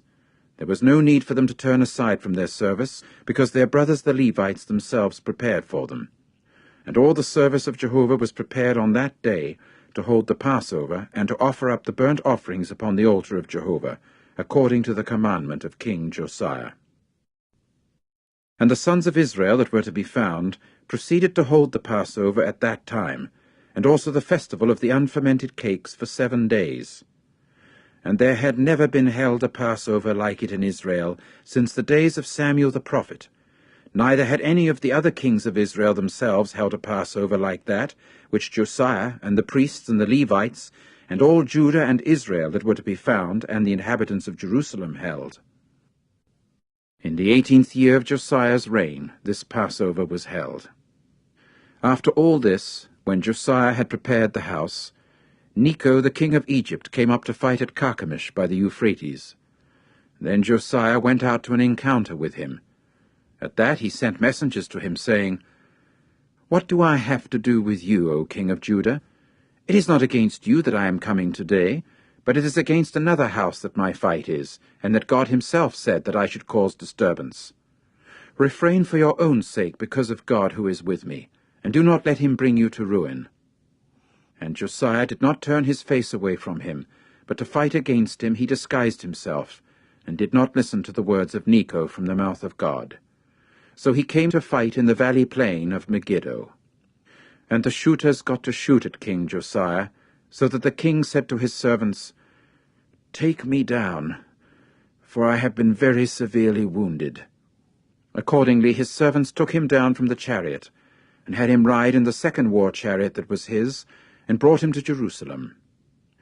Thus he died, and was buried in the graveyard of his forefathers. And all Judah and Jerusalem were mourning over Josiah. And Jeremiah began to chant over Josiah, and all the male singers and female singers keep talking about Josiah in their dirges down till today. And they have them set as a regulation over Israel, and there they are written among the dirges. As for the rest of the affairs of Josiah and his acts of loving-kindness, according to what is written in the law of Jehovah, and his affairs, the first and the last, there they are written in the book of the kings of Israel and Judah. Chapter 36. Then the people of the land took Jehoahaz the son of Josiah, and made him king in the place of his father in Jerusalem.